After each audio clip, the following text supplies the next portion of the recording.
So kind of want to see exactly what separates the winners and the losers, the best mindset for success, and how you can become a successful wholesaler. So without further ado, let's start from the back to the forward. Start with Vena and then go to Alex and then Jacob, Roy, Joe, and Max. So how do you separate the winners and losers in your community? Wow, how do you separate the winners and losers? You know, the number one thing I've been telling my team recently, I have a local team and then I coach nationwide, but the victory is in the action. So literally, I tell my people all the time, what happens is they just fall off. We have a weekly call. I just want you to come be part of the conversation, come train, come be in the energy. And that's all you need to do. And I can help you make 100 grand in 90 days. So it's really just about taking the action. People get so caught up in like comparing themselves to other people and getting in their heads, can I really do this, blah, blah, blah. If you just spend all the time you spend doing that and saying these things to yourself, you spend all that time actually just doing the work, you can become very successful within 90 days.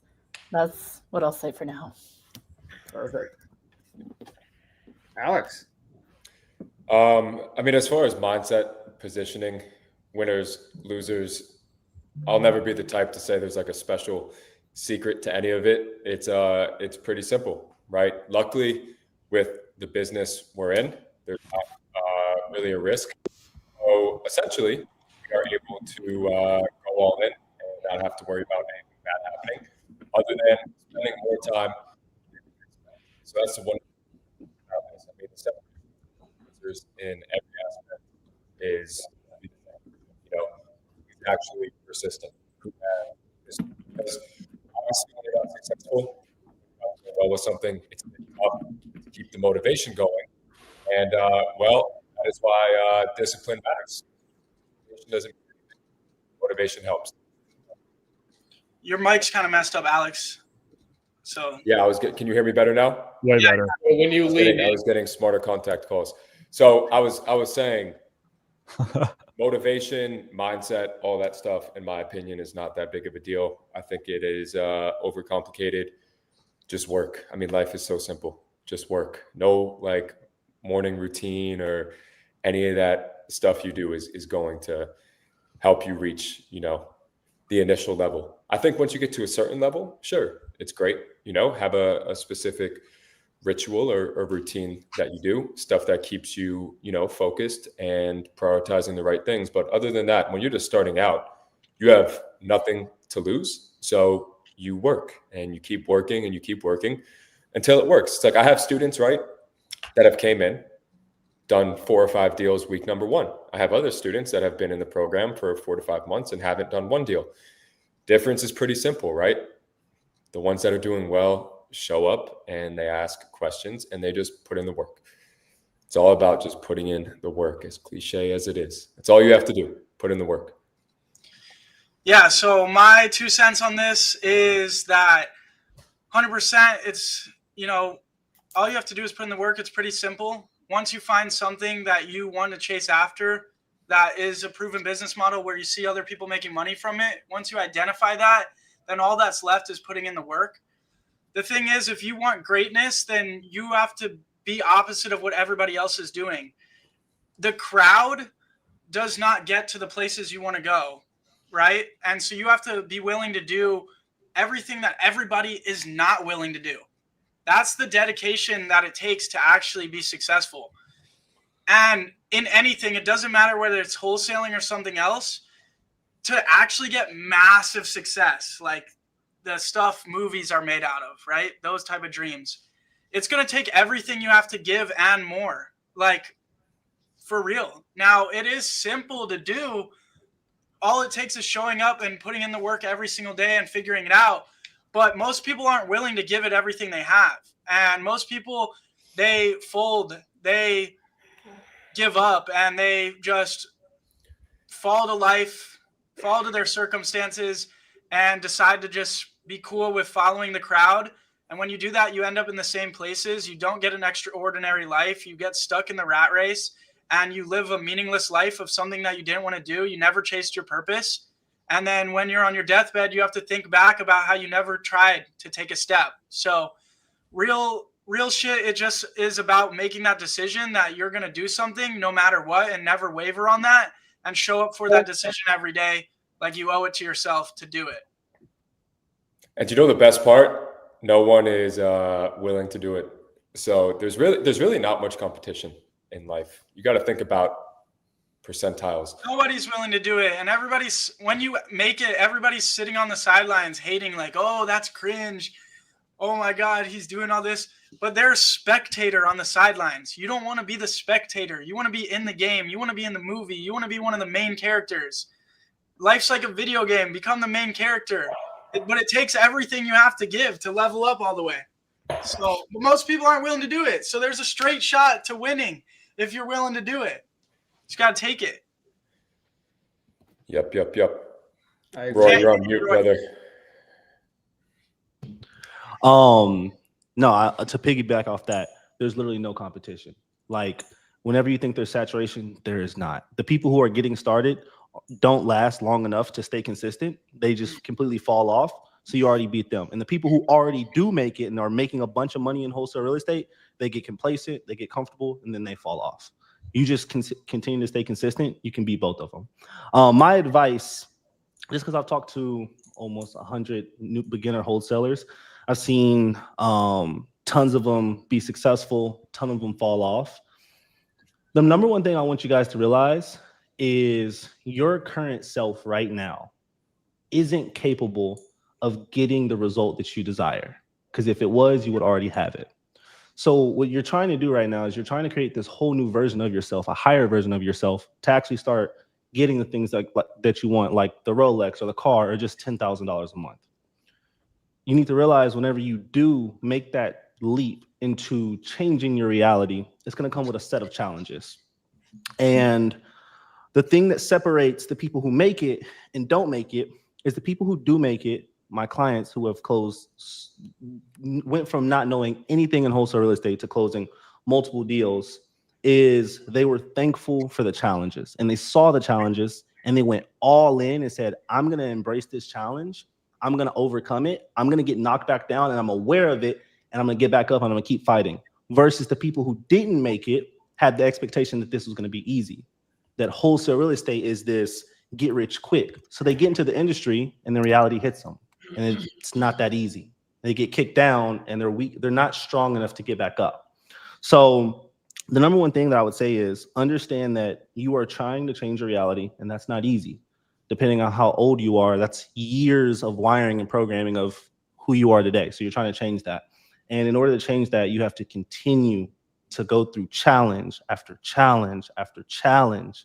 And eventually, after you pass those challenges, you will get everything that you want. So this industry is no different than any other industry. E-com, Airbnb, flipping, they all make millionaire. It's just you being able to stay consistent enough to go through those challenges and make it happen. Love it. Joe. Yeah. So I completely agree with what Roy said, and I think it comes down to what I've learned over what he said was years of wiring, right? What a great analogy. The biggest lesson I've learned in 7 years of being in this industry is income producing activities. Income producing activities. If you're not doing activities that produce income, you're wasting your time, or if you're smart enough, your employees' time. At the end of the day, this is an engine that runs for you. Your goal is to build a business that runs without your time. How are you going to do that? You're going to focus on the key metrics that produce income producing activities. In other words, offers made on a daily basis. I don't care if it's you making those offers. I don't care if it's you generating those leads. But how many leads does it take and how many offers does it take to those leads to generate a contract? You don't know those numbers. You need to start organizing and learning those numbers. That comes from having proper systems in place. So I hustled for my first 2-3 years, doing a lot of these things myself, and really focused on those metrics and learning what those were. And then being able to delegate those once I understood them well enough to remove my time from the equation and make sure these tasks are being performed properly. Are the income producing activities being performed properly based off your prior knowledge? So everybody here watching this probably doesn't have years of experience. So you're going to start by learning which activities produce the most income, learning those skill sets, and then keeping in mind in the future, you're going to delegate those things so that you can build a well-oiled machine like a Lamborghini engine that runs without you. You just put the gas in and you're fucking flying. Excuse my French. But that's what I've learned mindset-wise about this industry. I love all the points that everyone's dropping, just putting in the work, but it's just a little bit more than that. Roy was saying like, hey, maybe you need some mentorship. Everyone was dropping some really good points. But guys, one thing I really want to say is wholesaling, it's not a job. It's a business. And if you treat it like a 9-to-5, why would you not expect 9-to-5 results? A lot of you guys are trying to escape having a boss, but your problem is you need to want to become the boss. Guys, it's entrepreneurship at the end of the day. And you can't get entrepreneurial results with like an employee mindset. It just doesn't work. So I have a really simple framework that I use. It's called the R equals R plus R. Easy enough, right? 3 R's. So results for me, and this was what worked for me over the past few years. I went through all the struggles just like all of you. Results is equal to restraint plus reinvesting. Now I know those things may clash, but let me explain. So restraint. Some of you in the chat I've been talking to, you guys are struggling, and something that Zach and I agree on is just locking in for 90 days. And I like to do the 1, 1, 1, 1. So I want you guys to choose one market. I want you guys to choose one marketing strategy. I want you guys to choose one property type. I want you guys to choose one deal type, like cash, creative. Just lock in on one, because restraint is everything. If you say yes to everything, you're going to have nothing. You guys need to learn to say no. I'd like to double down on what Max just said, because that's called shiny object syndrome. And I think it's one of the largest things that entrepreneurs, especially young entrepreneurs watching this channel, have, is they're attracted to drop shipping, crypto, stocks, real estate. And they have so many rabbits that they're chasing that they can't catch one. So it's like, we got to get them out of that mindset and focus on one thing, become a master of that. Right. Yeah. And luckily we're in the industry that 90% of millionaires are created. 90. So we all have an advantage. Anybody here watching this, if you're focused on wholesaling, you have an advantage as well. Max, I didn't mean to interrupt you. I just wanted to throw down on extra on what you were saying there. Dude, you're 100% right. Because when I was struggling at wholesaling, it was because I was chasing big multi-family $1 million shiny objects, too many things. So when I became a millionaire wholesaler, guys, it's because I chose Dallas, one market. Then I chose one marketing strategy. For me, that was JVs. Okay. Then I chose one property type, houses. And then I chose one type of deal, cash. I just locked in on those and I did it for 90 days. And then before I knew it, I did over 100 deals. Now I can expand because I have the network, and it's the last R. After, remember guys, it's restraint is equal to results is equal to restraint plus reinvesting. Now, after those 90 days, I had capital to reinvest. And you need to believe in yourself, because this is a whole other problem that I had as an entrepreneur. Is maybe it was just because I grew up, I don't know if I grew up poor, but I was broke poor at some times in my life. And it's always been tough for me to spend money and really reinvest in myself. And I finally, as an entrepreneur, had to break free of that. I had to finally start reinvesting in myself, maybe in a mentorship. Like a lot of us have. Maybe I had to hire employees. I have, right, like many of you, I have 15 employees. I have tens of thousands of dollars in overhead. So then after you get your first deal, guys, then you can reinvest. And then that's when you get to the 7 figures. So I'll pass it on to Zach. Yeah. And real quick, Zach, before you go, can I share my screen and show them something real quick? Yeah. I think you're on. Yeah. Am I able to share my screen? Yeah. Share your screen. Okay. Focus is the most important thing for my success. I just shared it. All right. So this is something that I teach my clients, and I think it's so good. Kind of doubling down on what Max said. I really like the amount of reps that you guys are putting in. Like, go by the 10,000 hour rule. Like, if you do this 1 hour a day for 3 months straight, you'll be not bad. Like, you'll be okay, right? But if you do this for 4 hours a day for 25 days straight, you're still not bad. Once you hit that 10,000 hour, that's when you become the best. So all of us in here, the reason we've closed so many deals or have made the amount we've made in assignment fees is because we're in this 5 to 10,000 hour range. And I would argue that everybody here is above 10,000 hours. Everybody has spent more or has made more than 10,000 calls to sellers and have made thousands of offers. So like, whenever you guys are judging yourself like, man, am I doing enough? It just takes time. Keep showing up every single day, and eventually you'll hit that 10,000 hour mark where you are one of the best. I just want to share that real quick.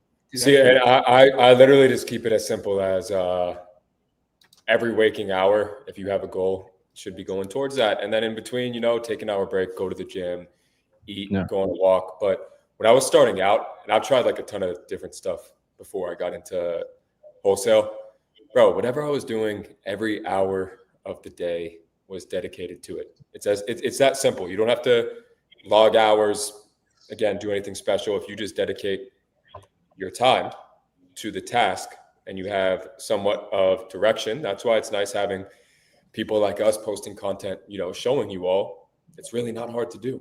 But if you put every hour of the day into it, it'll happen. The issue is people don't do that. It's people don't do that. They have a tough week, a tough 2 weeks, and they think that's their reality for the rest of their life instead of getting through the learning curve. Everything is getting through the learning curve.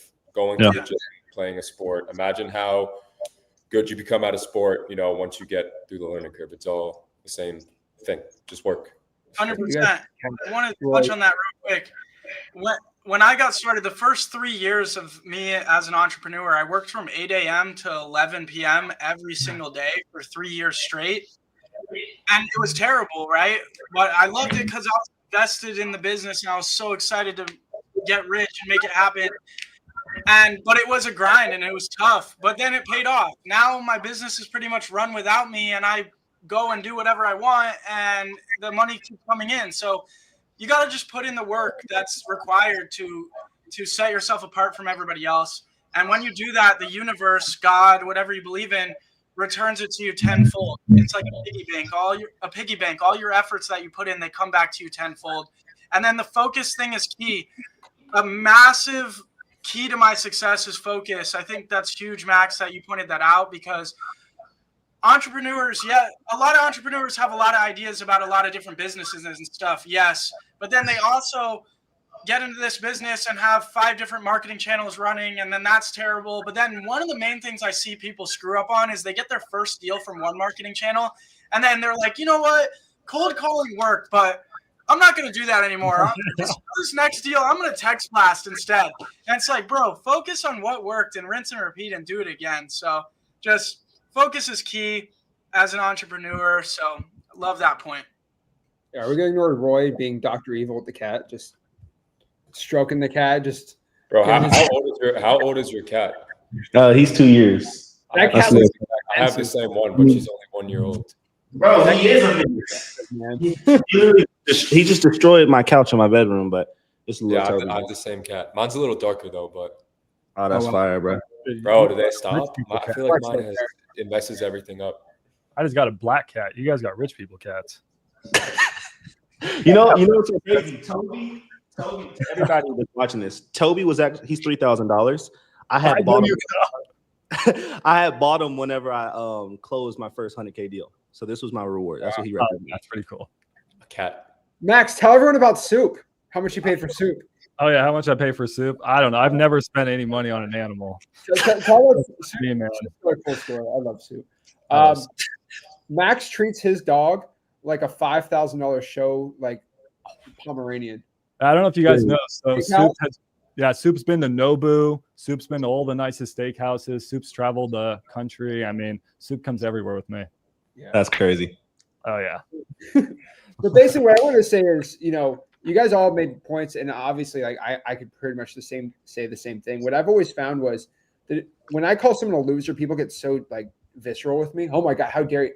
I call a loser somebody who quits. And if you didn't become a winner, then you didn't get a deal. So I define 3 things. You're a winner, a loser, or a winner in training. So if you're watching this, you haven't gotten a deal, but you haven't quit, you're a winner in training. You're not a loser, not a winner. You're in like purgatory right now. But you only lose when you quit. I know people have been wholesaling for 11 months, then they finally get their deal. I think we all kind of have people we know like that, and we have people the first 7 days to get a deal, right?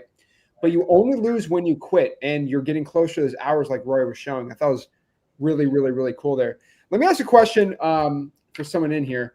Who here, like, I know Jacob probably does, Joe and Roy. I don't know if Dana, like, do you guys like teach mostly calling and texting for your students? Okay. Yeah. Let me ask this. At what point, what's the number, not hours, what's the number, roughly, if contact rate's okay, how many calls does somebody have to make on a high equity list where it's literally impossible? Like, you just make a bet. If they made this many calls and they're okay at closing, I can guarantee a deal. What's the number? It's about 3,000 for us. 3,000. Okay. Real conversations, not dials. Oh, 3,000 conversations. Yeah, that's. I'd say a list of 10,000 records. So, and that's probably. I mean, maybe that's flipping it twice. So 20,000 dials, and you're guaranteed to get a deal on a high equity list. Yeah, I'm at that 3,000. 3,000 contacts, you should have a deal. Okay. And then I flip that on like would that be 30,000 dials at 10%? It really depends, I guess, on the contact rate, right? So, but this is the thing I want to tell you. Honestly, what I would say is it depends on market. Like, I've seen people in micro markets that do it on like their I was gonna say 300 call, 500 call. Yeah, oh, yeah. I think so. At the end of the day, for us, we don't track it like that, but that's mainly because we use good English callers, so they just file the phone numbers, they generate the leads for us. But it takes us about 20 leads generated from them to convert that to a deal, and that average deal is 25,000. So that's how we do our metrics. We don't track per phone number how many of those it takes, but maybe we should. We just don't have an expense per phone number, so it's hard to do that. But at the end of the day, what we're talking about is metrics, X amount of leads to contracts. What's that expense? How much is your cost per contract, and are you making money? So I think that's important to focus on. I guess I'm curious, Zach. So texting or cold calling for you is better? It's both. I'm always saying on my end, right? If you can have a system, which some systems have it, where you call them, they don't answer, you text them instantly. You text the people that don't answer the call, because some people are just like, oh, I don't know who that is. You at least text them. I think 90% of people, even if you are a dirty Android guy like Max, they still read the text.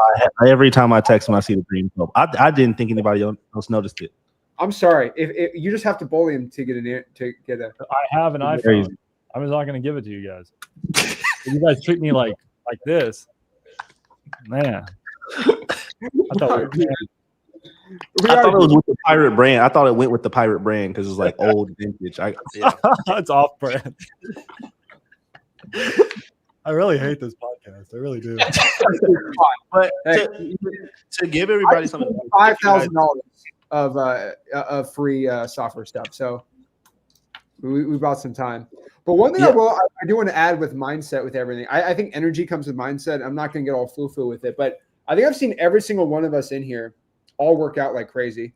I think that's one thing I'll tell you with my energy, that when I feel good about myself, I'm like I feel like energy, like I can close sellers better. I'm just excited about the day. I'm not depressed. And if I have to go like a week or whatever without working out, like I'm like sluggish, sad. And everyone thinks it's all foo-foo stuff, but like I legit see my life a lot better working out than anything else. I do want to say this. Underrated. I do want to say though, I worked out like all high school, or like before I was 16, I had worked out for like 3-4 years or whatever. I couldn't tell. And then I started my wholesaling business. I was skinny, but I was in the gym and every day. But dude, I started my wholesaling business.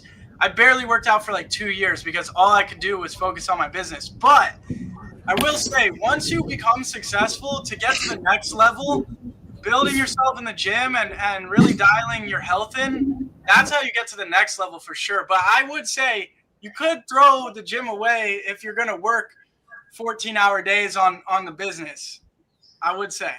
Look at Jacob Blank, 17 years old, and look at what Jacob Blank looks like now, okay?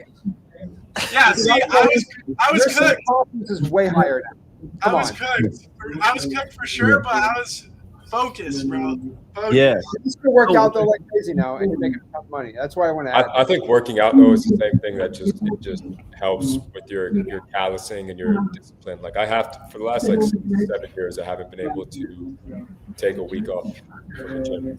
It's just not, I don't know. I'm with you. I'm big on the woo woo stuff, me personally, and I did the thing where I didn't go to the gym for a long time because I was working a lot, but I just ended up like really unhappy and kind of fat. So what I think the gym is though, like the gym is an example of having something that you are committed to that's just for you, and doing that one thing for yourself every day is keeping that promise to yourself, which is building the trust with yourself. Like I think self-image is so important to success.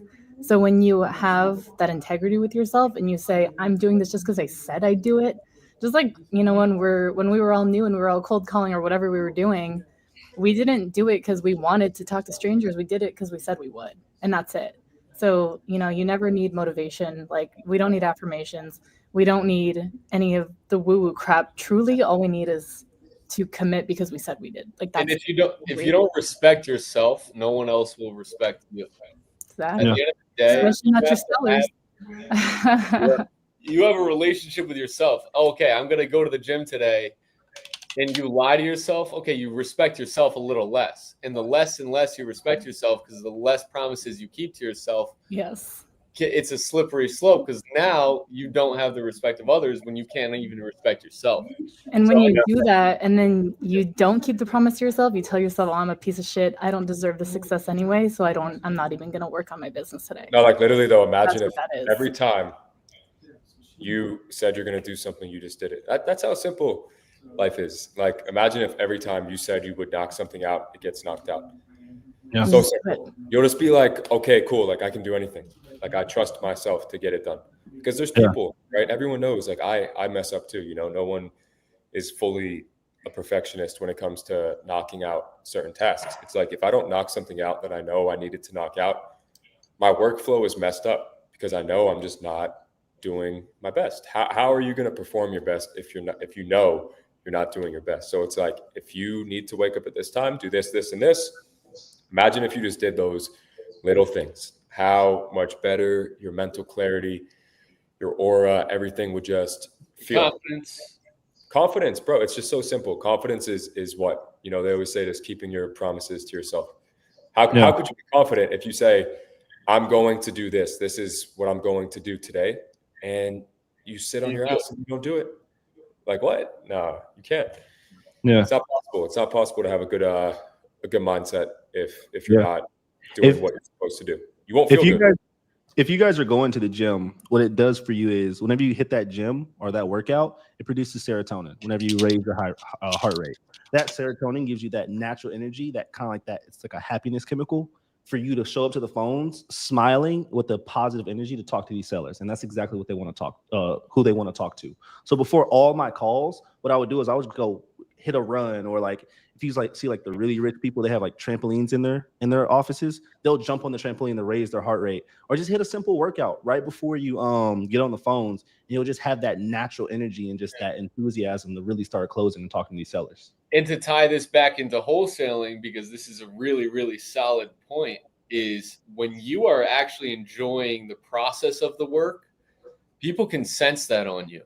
If you're not having a genuine joy in speaking to that seller, they're going to sense that you don't want to be there, and then they're not going to want to be there, right? Yeah. Versus if you can actually feel the challenge and the fun of the game while speaking to that seller, it's contagious.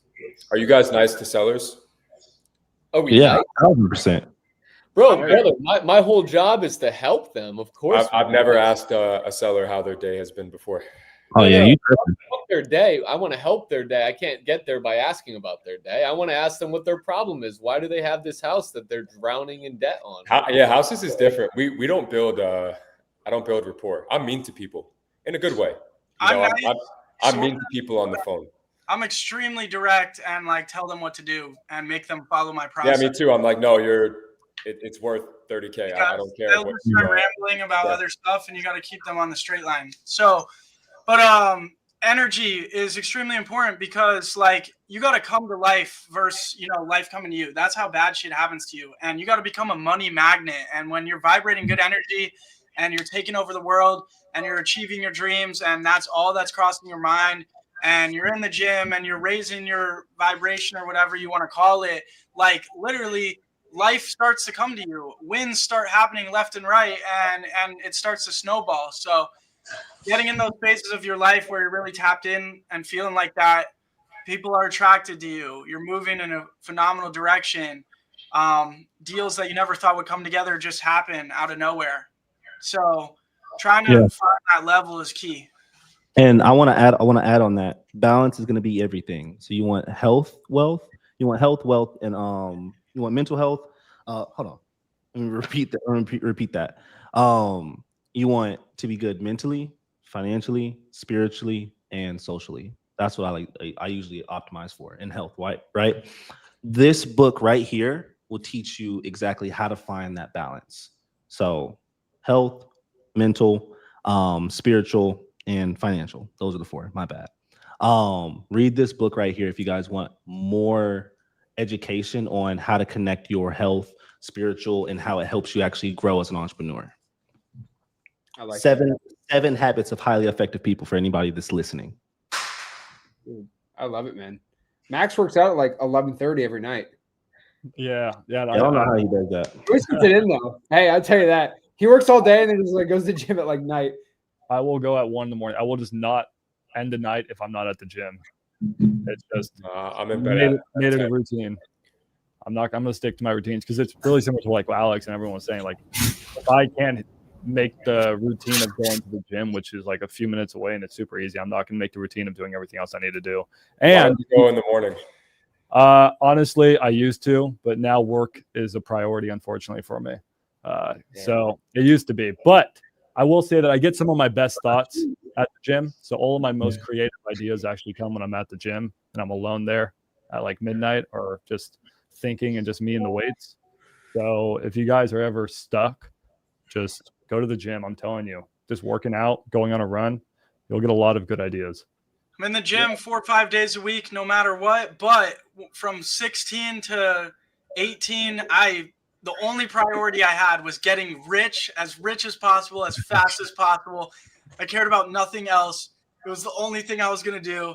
It was the only thing I was going to spend every waking hour on was getting rich for 2 years. Literally did nothing else. So that's great, man. Didn't see my friends. Like, there's a lot of sacrifices that have to happen to really get to where you want to be. Sometimes you got to sacrifice the stuff you like to do, the friends, the hanging out, the gym, your health. Like, it happens, but that's part of it, man. And I'm sure all of you agree you've had to sacrifice a lot of things, a lot of relationships. The list goes on to get to where you've been, because you can't have the life you want without giving up your old life. You can't become who you want to be without giving up your old self. And sometimes there's a transformative stage of that where you are only focused. You literally only do the one thing that's going to get you to the place where you have way more options to grow and build your life. So, yeah, hustle culture is a little crazy, though. I'm not going to tell you if this is different advice for different people. If you're a guy and you're married to your wife and you have 2 kids, don't do that. He's talking about when you're 17, 18. It's a lot different. Yeah. One thing I'll tell you about mental health is one thing I learned was when I got out of college, all my other buddies went Goldman Sachs, crazy hedge fund, work 18 hours a day. All the top hedge fund guys gave this one advice, and I use it to this day for me in wholesaling because I used to work 15, 16 hours a day. He said you spend 1 hour doing something that's not what is work. So, for example, for me, I'll spend 1 hour working out, and then I'll dedicate 1 hour, usually right before I go to bed, watching like a TV show or just doing something. And so what I always did was on Sundays, I watched the Dolphins, and I'd watch like 30 minutes of like a TV show or something, right? That's how I was able to get through One Piece, the whole thing, 30 minutes a day. But I will tell you this. You don't feel here's the thing, you do that for 30 minutes, then you don't feel guilty at all, then you don't slack off. It's like, hey, I have my 30 minutes to watch my TV. I cannot slack off anymore. And that makes me like 2 hours off, 14 hours on. But that's kind of what I've done just to keep going. I mean, I don't have an off switch, so I have to. Yeah, I don't know what it is for me. When I do stuff like that, it like throws me off. Like I feel like when I get dopamine from like anything other than like making money, I just get thrown off. Like I started playing like video games and stuff, because I had like, I was like, damn, I need a break. But then when you start doing that stuff, that's like where your excitement and your dopamine comes from, and it's not good. Like you have to, if you want to have fun, go to the gym, go on a walk, or go to dinner. I can't watch TV, man. I love the video game analogy because, dude, I always wondered, like, why are people playing GTA rather than just like living GTA? Like, get every car. Don't you play video games in your little Sprinter van, brother? Call of Duty, Yeah. dude, a little Forza, you know what I mean? But then we go into those cars that we're playing in. Yeah. I mean, like, it's a little more, you can take the Sprinter van to the Lamborghini and then go drive. You know what I mean? Watch out for shiny object syndrome. But you get a Lamborghini Aventador real quick and just no. But like you got rich before you bought it. I'm just saying. I thought it was funny. If you're over 16, you shouldn't be playing video games no more. Like, dude, I play video games. I could get me on a competitive shooter at night to like take out all my stress and reconnect with the boys, dude.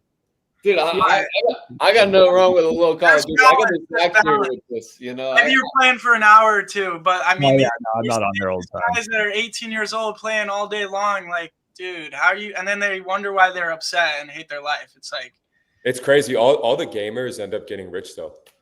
I feel like some do. Like the past gamers, obviously they're no longer. Oh gamers. yeah, a lot less people that got rich gaming than people that found out about wholesaling and actually tried to wholesale. So if you're on this, watching this podcast, the right thing is wholesaling. There's so many people getting rich doing it. There's so many people doing their first deal, making $20,000 in 30 days.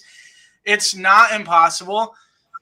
We all put our pants on the same way, one leg at a time too. None of us are different. We're not so smart. Like anybody can do this too. So that's the thing too. You need to kill the limiting beliefs and know that in this life you can get everything you want. And like manifestation is real too. Like everything I wrote out and everything I wrote on my whiteboard and everything I dreamed of has become a reality in my life. What you think about manifests into your life. So sometimes you just need to grab a notebook and a pen, man, and do some deep thinking about what you really want your life to look like. Like, have you ever sat with yourself and asked that question? Where do I want to be? What do I want to do? How much money do I want to make? Like, these are questions as you're becoming a man and becoming a woman and growing up that you need to be asking yourself. Most people float through life never asking these questions, and that's why they end up where they don't want to be. They never planned where they wanted to go. Yeah. And honestly, to make it even simpler for you guys, if you guys want to have a work-life balance, just understand how many hours you need to put into your business and put it into your calendar. I actually got this from following Dana. You had posted a story and you're just like, if it's not in the schedule, it's not going to get done. So you put everything in your schedule. And I was like, that's fucking genius. I don't know why I didn't think about that. So now I put everything in my schedule and I block out every single little part of my day, not in a way where I'm like a robot and then like at this time I have to do this, but in a way where I have blocks and I know I can work towards growing my business at this time. And from this time, I'm taking time for myself. Zach, I have a question for the panel, if it's okay if I ask. Yeah, I think it'll mindset as well. The calendar looks like a Christmas tree. I need to know your schedule. Because by the way, everybody in here, Zach says post every single day and live stream. And I'm looking at my calendar. I'm like, where the fuck do I put that? All right, let me say this. There's only one other person on here that took me up on that advice, and their views are up like 1,000,000%. Did anybody in here's views up 1,000,000% over the past 2 months? I don't know. It didn't, not a million, but enough. Anyone in here's up like 300% on their YouTube channel? Oh, I guess one guy took my advice. I got to calculate. I'll just be honest. I did take his advice. My YouTube subscribers doubled in pretty much 2 months, and I went from 1 to 50,000 on Instagram. So, Can I have that advice too? What was the advice? Yeah, I need that advice.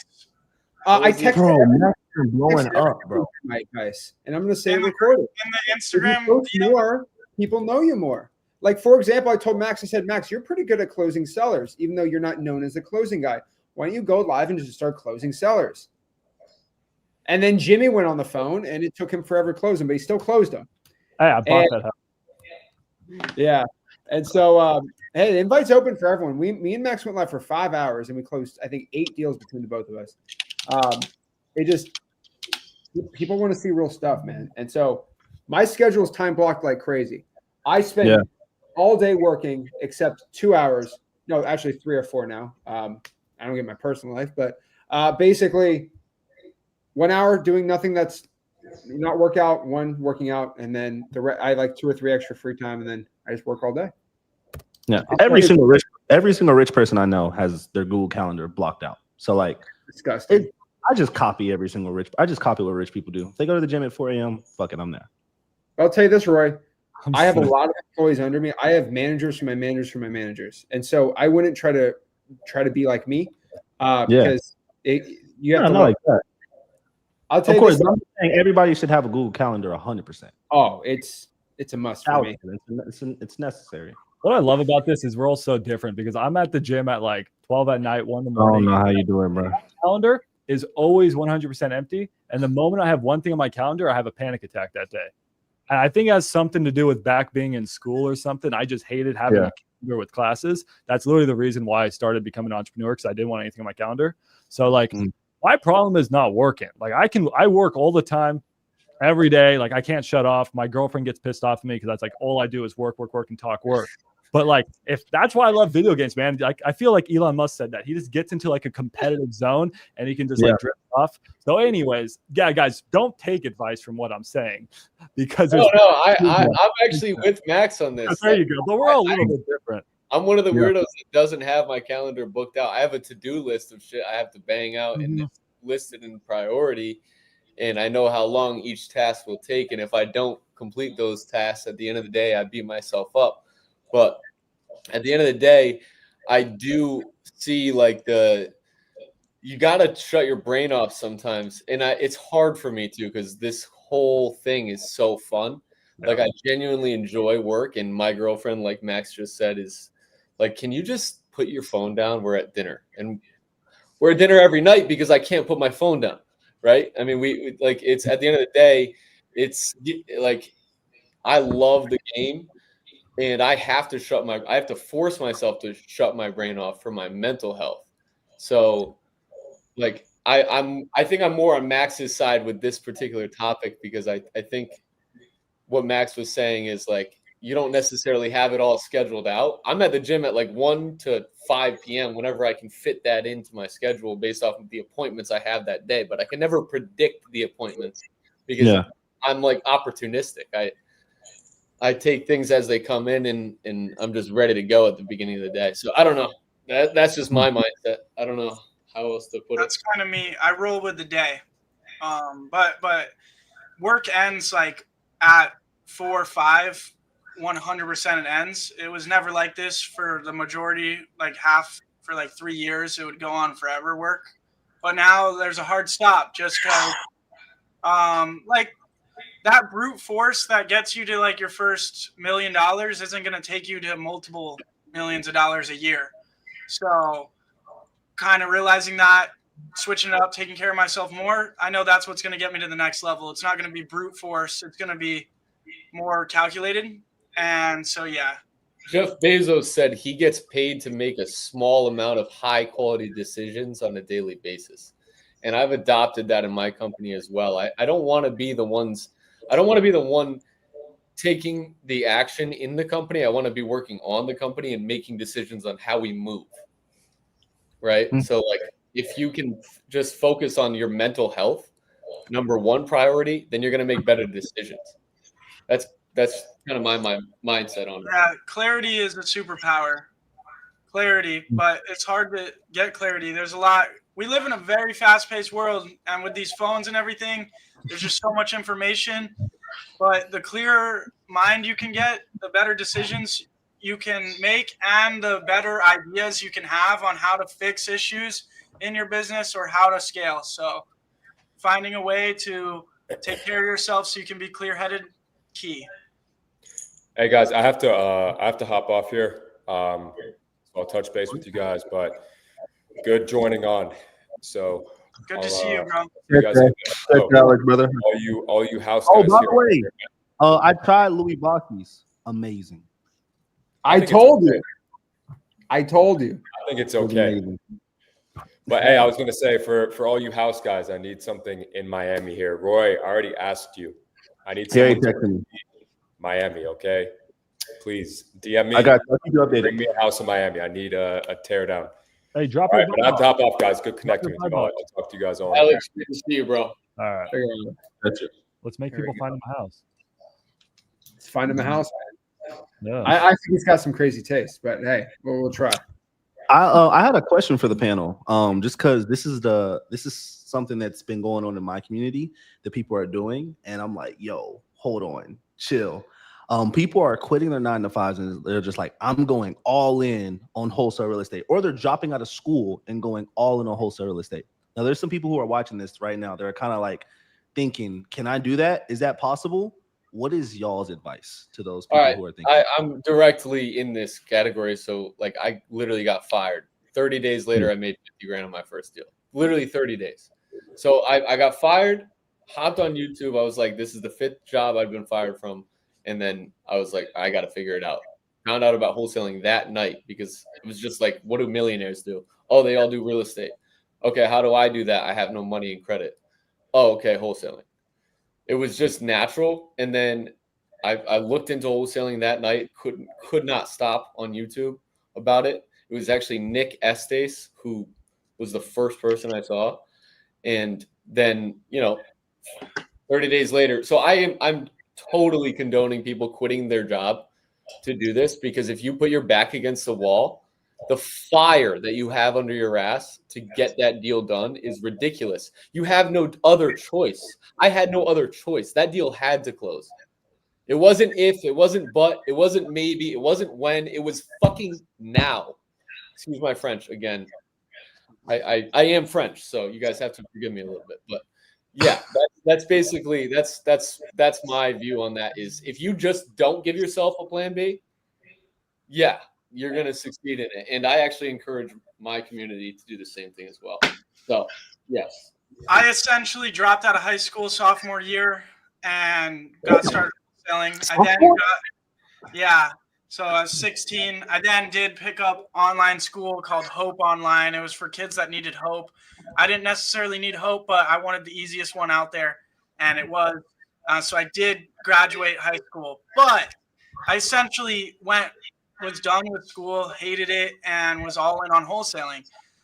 If you have a family and kids, maybe don't quit your 9-to-5. But look, like,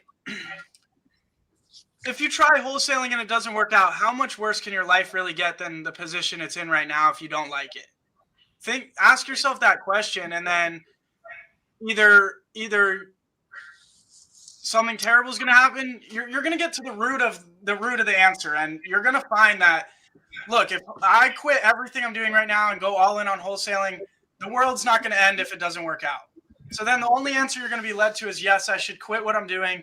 I should stop everything and go all in on this. So that's what I'd say for that. I'd say, yes, do it if you have the freedom to. And most people do. Like, most people are so trapped by their environment and trapped by everybody around them's opinions. Like, my mom wants me to go to college. My dad wants me to go to college, like, et cetera, et cetera. And they just are so confined by what everybody else thinks that they never actually listen to themselves and what they want and follow their dreams.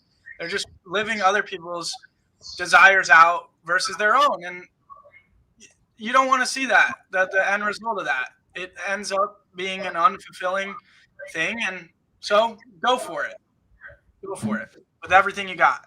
Yeah, it's interesting because I have a bit of a different background than most wholesalers. I went to college and I got my master's, but I don't use it. I'm not trying to flex on it. If anything, it's an anti-flex because it was a big waste of money.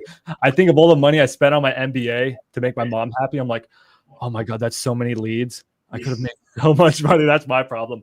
But my recommendation is, I think for most people, what Joe and Jacob are saying is right. I'm a very anxious person, though. I'll just put that out there. And I need stability or else I literally can't function. So just personally, if you're like me, maybe save up like a 90-day runway, because if you can't get your first deal in 90 days, if you absolutely just lock in on what we talked about, the 1-1-1-1, choose one market, choose one strategy, choose one deal type, choose one property type. And I mean, Zach is literally promoting that right now. Like, if you guys can't get it in 90 days doing exactly that, then I'm not going to say this is the right business for you, but something's wrong, right? So my opinion is just have a 90-day runway. I mean, I don't want you guys, living on the streets. That's the last thing I want for you guys. But if you can budget for 90 days, just do it. Just rip off the Band-Aid and go for it. Yeah, I agree. Yeah. I'm not probably the best example because I graduated from college, but I did graduate college in 17 months. So, but the thing is, don't follow what I did. I would probably not go back to college, but I have a photographic memory. So I was able just to, like, no joke, just read a book and do 1 hour class a day. And I was able to take it online. But I probably would not go to college if I knew about wholesaling. But if you're in college now, just keep it up. I had a whole cold calling center in college. It was great. People have so much fear to chase their dreams, like so much fear. And they're scared of it so much that they never follow the thought. Like, follow the fear. Think through all of it. What's the worst case scenario? It's probably going to lead you to take the first step in wholesaling. Yeah. Do you go to college, Vanna? I did not go to college. I finished out high school, and I was a very good student. I actually was admitted to college. And so that was like a really crazy summer for me to decide what I was going to do. And ultimately, I decided not to go and just do real estate. And I think, like, at that age, like, there is no question, I think it wasn't even hard. I think I just made it hard for myself, but there's no question that if you are living at home and you don't have any bills and you feel this calling to chase some sort of entrepreneurial dream or endeavor, just do it. Like, what's so bad about giving yourself a shot for 6 months or 12 months?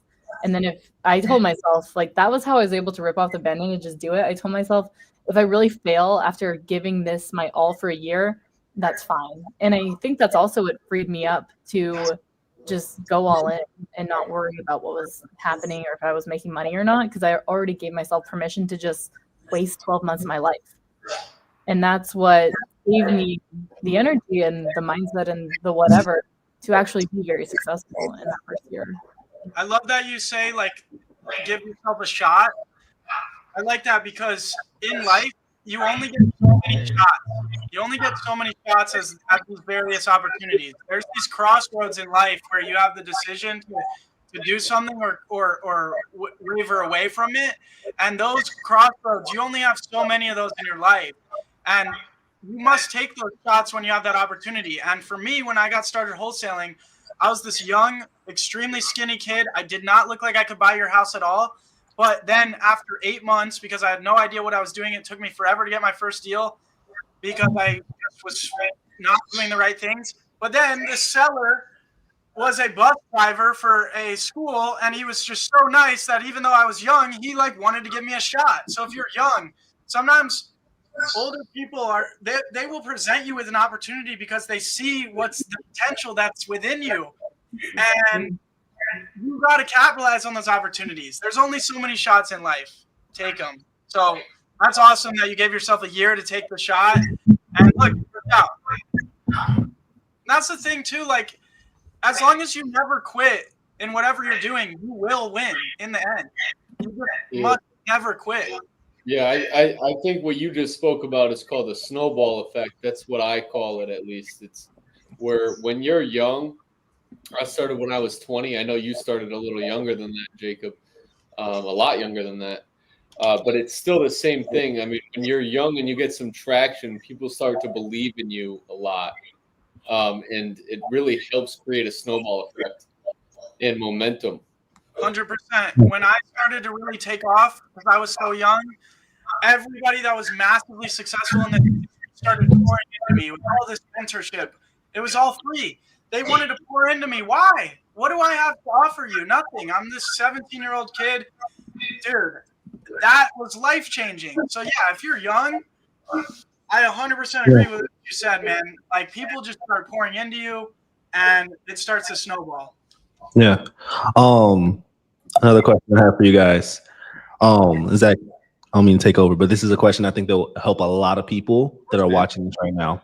This is all of our podcasts. I think we got to remember that we're talking to ourselves 3-4 years ago, right? And I want the question I'd have for everybody on the panel, and I'll start off by answering. But the question would be: remember that one time you were doing wholesaling and it just got super hard. Every deal fell through. Things in life were happening. Breakup, parents tripping, all that. Like it was like a living hell. And you just had to push through.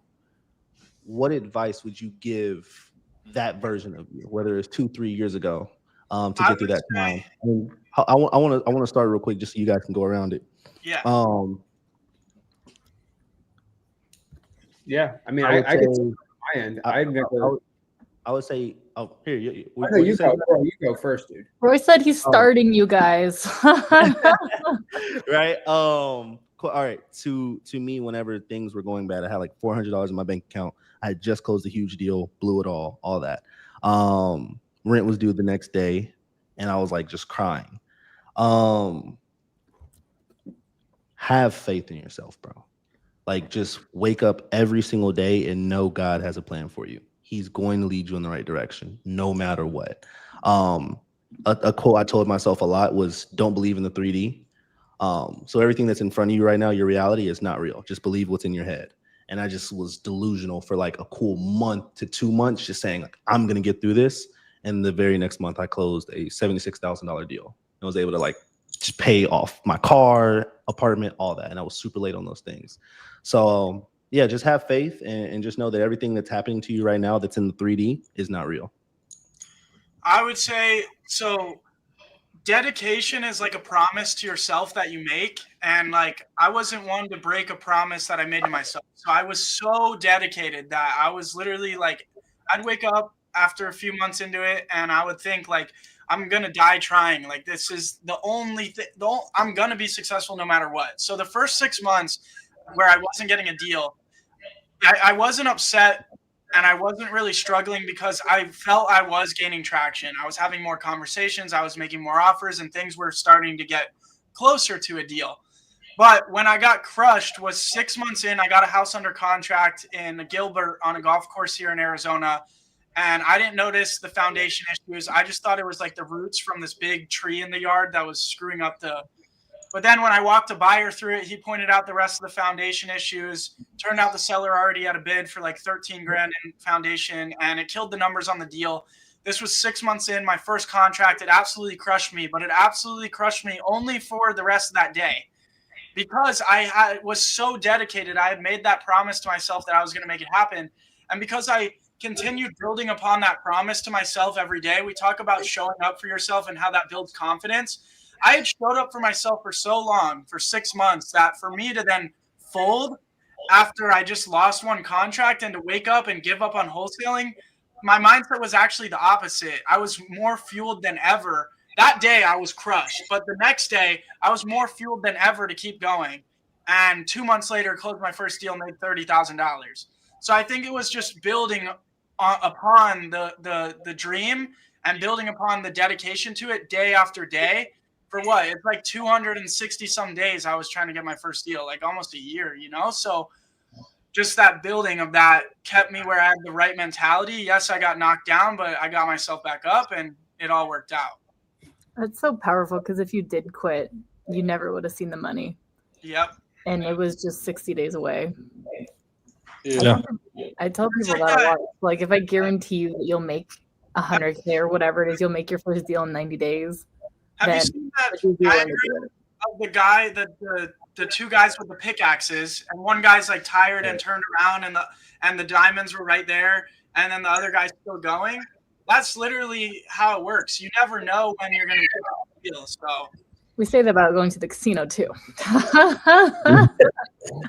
Yeah, to just double down on that, your time is coming. Everybody has their time. If you see somebody on social media that's crushing it, it's their time right now. But just stay down and know your time is coming soon. Yeah. Yeah, I think that your question was actually very relatable to what I went through. I went through a breakup, like what you were saying, and COVID hit at the same time. This was after my first 2 deals closed. So I closed one for 50,000, one for 5,000, and I had a deal under contract. And but mind you, after that, I got an office space. I had 3 computer desks, and I had all this overhead now with softwares and shit. I was trying to scale quick. And then COVID hit. I had a deal under contract for $69,000. Beautiful deal. I mean, like we should have made 40,000 at least.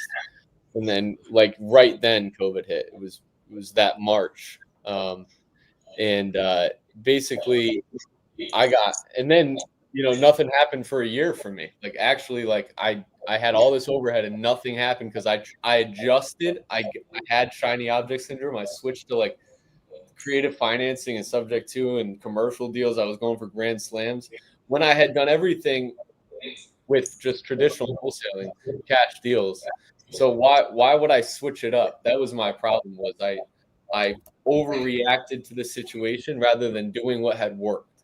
And it turned out I thought wholesaling was going to tank. The exact opposite happened. I mean, the market was incredible. It was just that week or two, I totally just made the wrong choice and went away from the gold. So it's like I started digging the gold, like what Alex was talking about, that analogy. My story was a little different. I started digging the gold. I got a little bit of gold, and then this earthquake happened, and I ran away from the mine, and I was just going different directions. And as soon as I got back to start doing what worked for me was when things started flowing again. So wholesaling was never something to ditch because you can do it in ups and downs. And even when the market's crazy, you can still do deals because a deal is a deal. At the end of the day, it's ARV, repairs, and maximum allowable offer. And if you can give it to a flipper who knows what they're doing and does a lot of transactions, deals are going to be quick, especially in the single family home space. Not necessarily land deals or subject to deals because nobody knows, they're more complicated deals. At the end of the day, I think it's a bread and butter. It's a wheelhouse. It's a repeatable, scalable business. Roy, that is a direct answer to your question because I've gone through a terrible phase of like hell. Just stick with what works. Yeah. That's what I learned from your question. I love that. Max. On my side, and I had an experience not too long ago, guys. So, I've bought my first house 10 years ago, but I had started real estate investing really like 3-4 years ago. And I had one of my big shakeups that happened less than a year ago. And it was actually Zach that actually, gave me the advice. He just said, you just have to go with the hard choice. And so you just, guys, if you're stuck, just go with the hard decision. Don't go with the easy decision. And the hard decision will end up being most often the right decision. I had a partnership with some other guys. We grew it to a 7-figure company. And then it was pretty clear that it wasn't going to work with them. So I was faced with 2 decisions, stay in a bad relationship or break off of the relationship and then start a brand new company from day one. And I went with to start a brand new company. And now in 9 months, my company's bigger than I ever could have imagined. But it was not easy at first. But you got to make the tough choice. And there's a lot. I mean, even us up here, we're facing some of these tough choices right now. And we're struggling with our own struggles. Obviously, maybe it's not getting our first deal, but it's just some other issues. So you guys are not alone. We're really no different than you guys. And we were in your exact shoes, maybe me a few years ago, maybe Zach 8-9 years ago, but we were all in your shoes at one point, guys. Oh, yeah. What about you, Vanna? Well, the most fear that I felt in my career was when I was starting and I had no idea what this was really. And I committed myself to cold calling and I hated it because I felt like I had no value to provide and that they were going to see right through me, that I was new. And I felt like I had imposter syndrome. So, the first couple of times I picked up the phone, I cried. I don't know if any of you guys did that when you started. The first time when I first started calling, and my mindset shift there, which was really big for me, was they literally do not care about me at all. They care about what I can do for them. So when I made that shift and I just focus on, making myself valuable, which was learning my market, learning the solutions for sellers, and how to ask the questions to come to a set of solutions for them to pick from, and then just being detached from it, that changed the game for me. And I was excited to actually go out and find people who need help, because I work my local market. And so I'm very connected to, like, these are people that live, within 50 miles of me, and I want to serve my local community. But a really dark time in my career, the darkest time was when I was rolling it in. I had made like 100 grand in my first year, and then I made 300 grand in my second year. And in the fall of my second year, business started getting slow, and I wasn't making money it was like the third or fourth month with no check. And I was really like, what is happening? It really impacted my self-image. And when I think of myself, I was telling myself, I'm actually not good at this. I don't know, I just blamed myself. And so I was comparing myself to my friends who were, rolling it in. Their business was doing just fine. So what was wrong with me?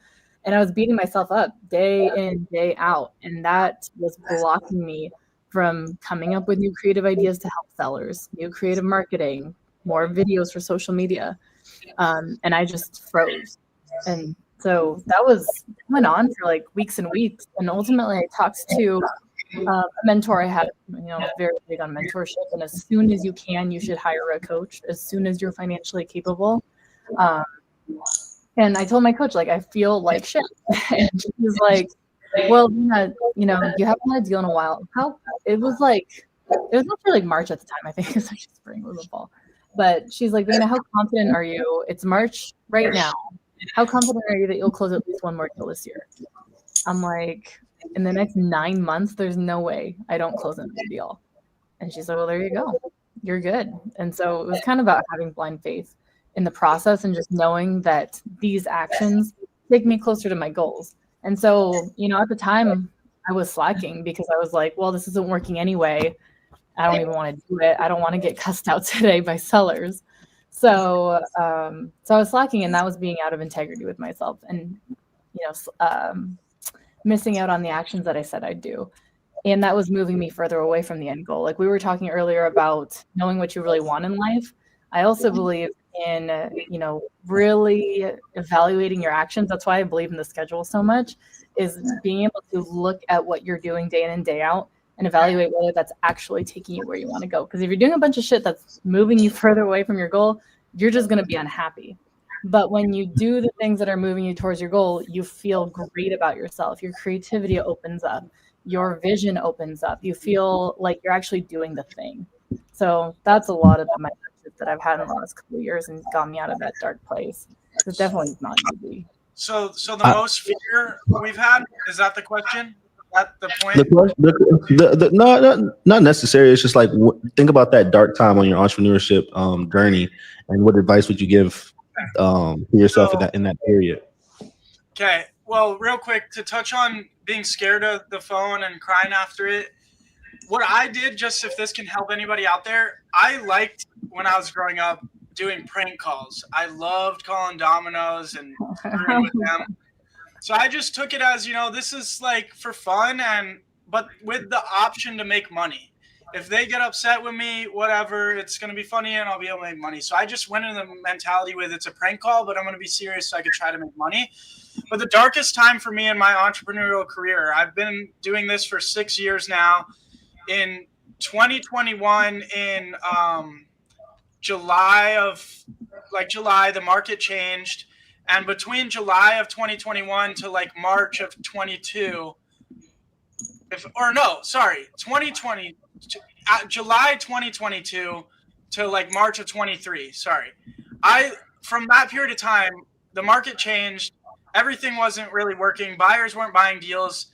And I was spending about $70,000 to $80,000 a month on my business. And I lost about $500,000. Thank God I saved money.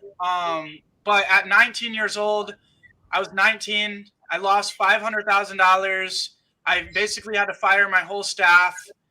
But then I got back to what got me to where I was. So I kept my main acquisition guy, but everybody else was gone. It was just me here at this office with one other person.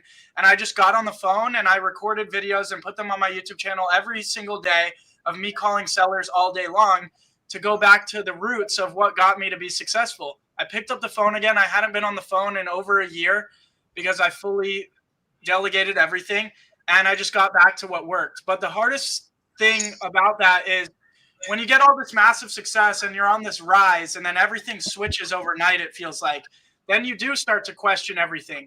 You question if you got lucky. And what it's like is this: when you are losing, you feel like you'll never win again. And when you're winning, you'll feel like you'll never lose again. But neither are true. But when you are taking your first major hit as an entrepreneur, you are so confused and you don't know what to believe. You don't know if you're really good at this. But you got to remember that when you're losing, you'll feel like you'll never win again. And when you're winning, you'll feel like you'll never lose again. But neither are true. So you always got to try to remember that. And I was going through a lot of other bad shit in my life at the time too. So I just poured everything I had into my work. And also this is where I kind of started to really get back into the gym and back into taking care of myself and bettering myself. And I thought this was my main thing too. If I wasn't making money, then how else can I win in life? So every vice I had in my life eliminated. And then I tried to better myself physically and in every way possible. So like sometimes you're not going to win in the money game. Like sometimes you're not going to win in the money game. Analyze your life and what areas can you go and win in to where you feel like a winner again. Because once you start feeling like a winner, then life starts to deliver you wins. So that's what I did. And it got me out of it and it worked out. And most small businesses go out of business within, what is it, the first 5 years, or is it 10? It's very likely that a small business goes out. So getting back to the roots of what got me my success saved my business probably. Yeah. But I just will never give up and never quit. So that mentality is key. But Yeah, you guys gotta understand whenever you guys make that decision to become an entrepreneur, you guys are sacrificing. I like to say you're being a human. You are now a superhuman. You have to be able to make decisions quickly. You have to be able to be a leader, lead a team, and go through every single human emotion, probably in the same day, twice a week, in order to just survive and continue to keep your company pushing. And it's hard. It's really, really hard. Like I know you guys see the Lambos and the watches and the clothes and the vacations, and it's fun. Like it's so cool. But that first year, whenever you are trying to get your first 100K, it's so hard mentally. Like remember, it's you versus you, and one of you guys have to die.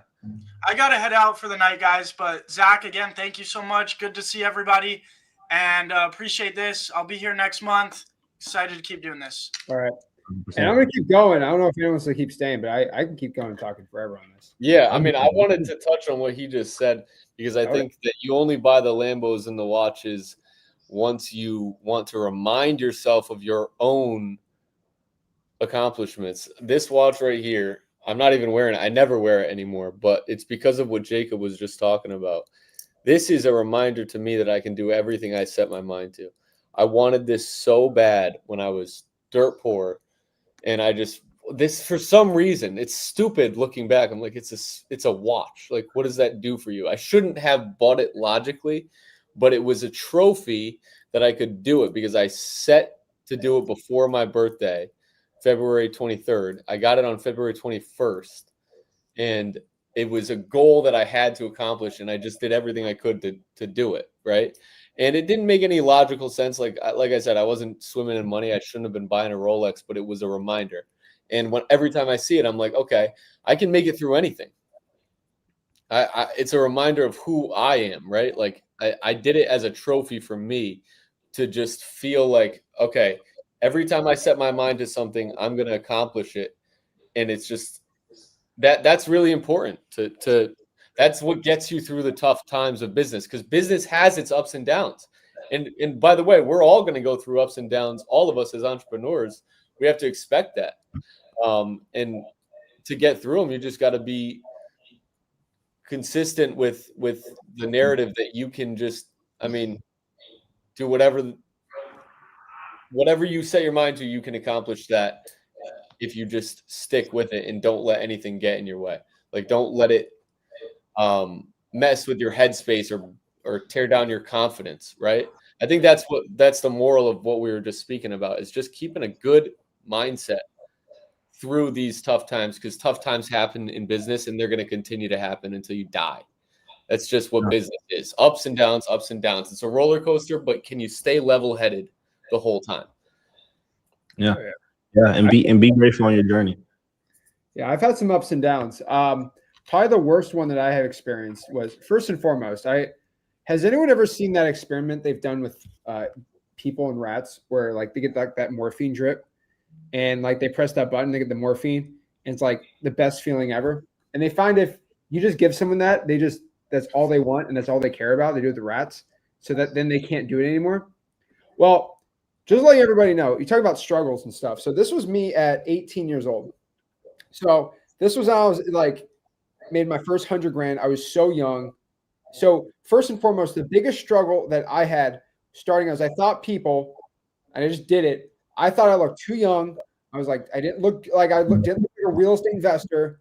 Look how skinny I was. Okay.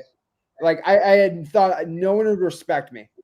This is a deal I made like $40,000 on, and I recorded a testimonial and put it on my website. I was like 18. So just FYI, if this kid, like I had a high pitched voice, super skinny. I was like 5'8" there. That guy's really short, by the way. If he could go out here, no, I was like 5'10". But like if he can go out here and do deals, you can definitely do it too. My personal biggest struggle was in 2023 when they started raising interest rates. I had no idea what was going to happen in the market. And it kind of shocked my confidence a little bit of what's going to go in the future. And what I did back, I just went back to the basics. And so I always pop out this book, How Real Estate Fortunes Are Made by George Bockel. This was a book in the basement, no, in the attic of a flip I did from 1972 about how to wholesale real estate. Current interest rates were 7% at the time, and they shot up to 18%. Then I went back and I read this from my dad's library, Successful Real Estate Investing in the 90s. This is from a guy, his name was Peter G. Miller. He wholesaled real estate throughout the 70s and 80s. Do you know what the interest rates were? They were 18%. And so I said, if we're about to go from an environment of 3% interest rates on mortgages to 7%, and this guy could handle from 7 to 18, let me see what he was doing, and I can do the same thing. And you know what this guy talks about success real estate investing? He all talked about creative finance, amortizations, and knowing how to be double down on marketing in the 90s. And I said, if that's what he did to become successful in high interest rate environment, I should have all the belief. Because if another man can do something, I can do the same exact thing. And so the only thing that ever shakes me up is the real estate market in general. And that's why I get so that. But my belief too is, let's say my real estate market, my average house in my market's 400 grand. Let's say it shoots up to 900K. Should I be freaked out? No, because Vayner can wholesale real estate for $1 million homes. So even if prices triple my market, if Vayner can do it in her high price market, I can do it in this market. If this is double in Vayner's market, I don't know what she's going to do there. But hey, like the market coming down here in Dallas, Fort Worth, all I'm doing is I'm just sort of moving my market. So I did, 100 plus 150 deals here last year. I'm doing most of my deals virtually.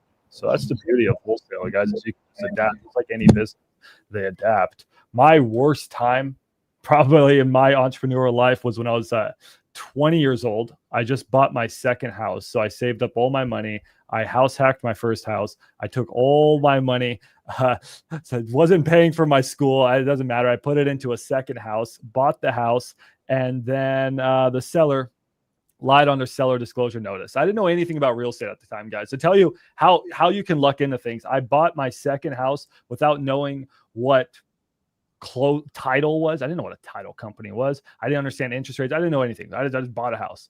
Anyways, turns out the house had a ton of issues, and the house started to flood because there was foundation problems. It was raining. It was a nightmare. I ended up going negative on my bank account. And that's when I was the brokest I've ever been. And I'm so happy that happened to me, because now I'm a very, very conservative person in my finances. I have a hard time spending money on anything. But when I was at that time, I think really two things. One, I don't know. I didn't really feel bad for myself. Maybe I'm just lucky. Maybe it's because like my family history and they've been through so much, or I just know of some other people that have been through so much and I just feel so blessed. I was like, okay, I guess I got to get a job. So I got a job. I was like, oh, I don't have enough money. I guess I'll get a second job. Oh, I don't have enough money. So I got a third job. So I had 3 jobs while I was in college, while I was on a soccer team, while I was doing all that. And it was just sort of normal to me. So that's why now I work hard, but I feel like I work less than I did then. And I just broke it down. I'm a very logical person. So I was like, okay, I owe a lot of money to people. I owe about like $25,000. So I was like, okay, if I can ref soccer games and make $200 a day, I was like, okay, I just have to do this for the next 35 weeks or whatever that was. And I just did it. But I think the other thing I had, and the reason I was able to do that, was I have a really, really good support system. Just like how Zach is best friends with his dad, I'm blessed to have, best friends with my parents. And I know not everyone here can say that, but one thing you guys do have is you guys do have a community. I never had a community when I was going through these situations, and I wish I did. And all of us here, Zach, me, Joe, Veda, Roy, and everyone else who is here, they all have communities. And there is someone who is going through pretty much the exact same thing as you in one of our communities, guys. And please link up and just go through the stuff together, because you really don't need to be going through it alone. You can have a friend go through it with you. We all have school groups. Have you ever noticed that? We all in here have school groups. No joke. That's pretty cool. No joke. Oh, okay. I didn't know we were all on school. Look at Hormozy. You're muted. If y'all are watching this, one thing you guys can see is we all went through some challenge, or that week or month or year of hell, in order to get to where we are right now. So if you're going through that challenge right now, good. That means you're on track. That means you're going in the right direction. If everything was easy for you right now, that means you're not doing something right. You're not pushing yourself. You're not challenging yourself. You're not trying to take it to that next level. So if you're going through it, that's what we all have in common. Be happy for it. Embrace it. Be grateful for it. One thing that Zach did too is he pulled out some books. I just want to share this for everybody, because for some reason it's something that's not talked about. Now, you guys read business books? I just read Stephen King. Can y'all pick up a damn book? Just try. Just pick up a book. Damn, it's not that hard. Like, everybody's just like, okay, you can save money on courses if you just buy a book on something that you're struggling with. It's the same thing. Like, for example, I didn't know hiring. I didn't know how to hire people. I'm not going to pay somebody to teach me how to hire. I just bought books on how to hire. I want to learn sales. I got like so many different sales books. Here's a good one. I wanted to grow a brand on social media. I bought this book. It's like, bro, I wanted to get my habits in order. I bought this book.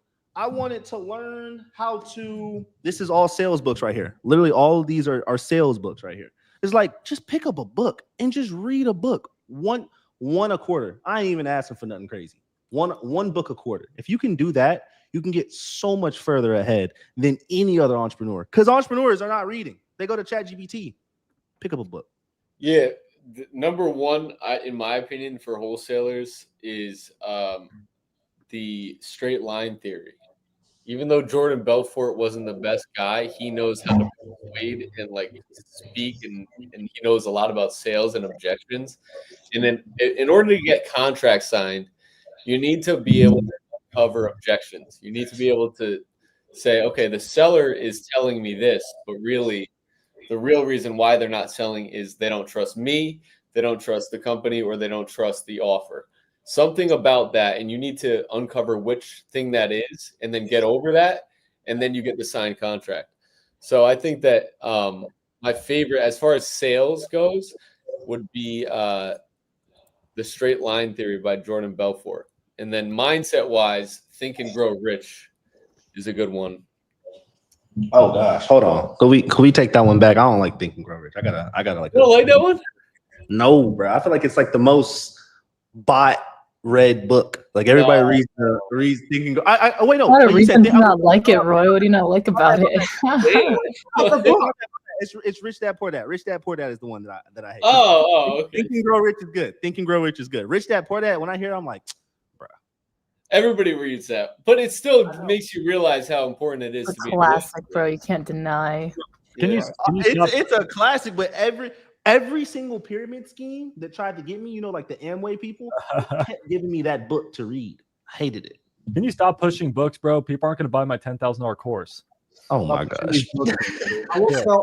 I will say though that as much as I love books and stuff like that, the best education you can give yourself is to talk to somebody who's actually successful. Like, for example, again, I guess I can plug my thing, but I have freewholesaling.com. Everyone's invited to go on there.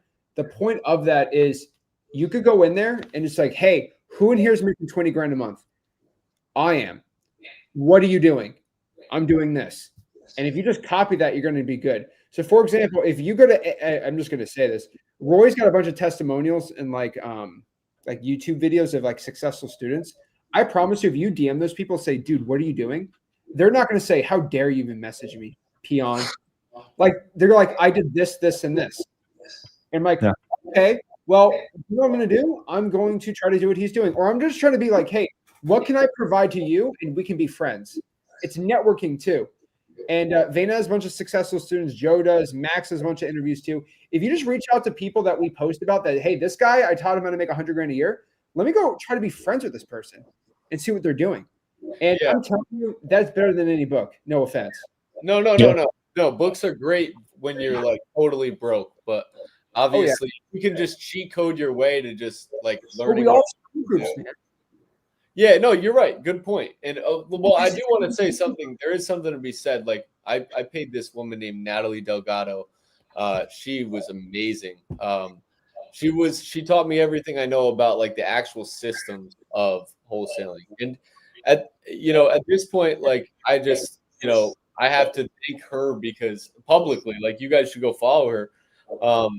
She totally made it so I knew how to think like a business owner. And like I was doing deals, but I was doing everything myself. I didn't know how to actually like create systems where I could have a lead manager and a disposition manager. So learning from someone who's done lots of deals helps you create a scalable business model. So obviously, you're not going to read how to speak to a seller tonality and how to actually make that offer. You skip the learning curve. You can afford to skip the learning curve. Of course, you just pay someone what they're talking about, and it's just going to make it so you don't have to learn all the mistakes because you're going to be but yeah, that's my opinion of like books. Like the reason why I was saying like books was because books are for specific skills. You book learn like one thing. Okay, I really want to focus on sales, right? And you do that, right? I really want to focus on closing. Okay, I might focus on 101 Closes by Grant Cardone. I really want to start thinking like an entrepreneur. I'll read Think and Grow Rich. I really want to focus on leadership. I'll read 48 Laws of Power. Like all these things there's different skills that come from the book rather than if you're putting together a puzzle, then you just hire someone who's got that puzzle before. That's just the way my brain thinks. And I couldn't do it. I couldn't have gotten here without kind of using that framework. So I figured I'd share it with the audience. Love that. I like it. I would say 48 Laws of Power is not a good wholesaling book. That is, you just learn of it and be like people. That's a good book though, but it's good. Dude, that's a crazy book. Man. It's an insane book. It's in abandoned prisons, but at the end of the day, it's a psychological book, and you learn a lot about people. You know what I mean? You learn a lot about like human psychology.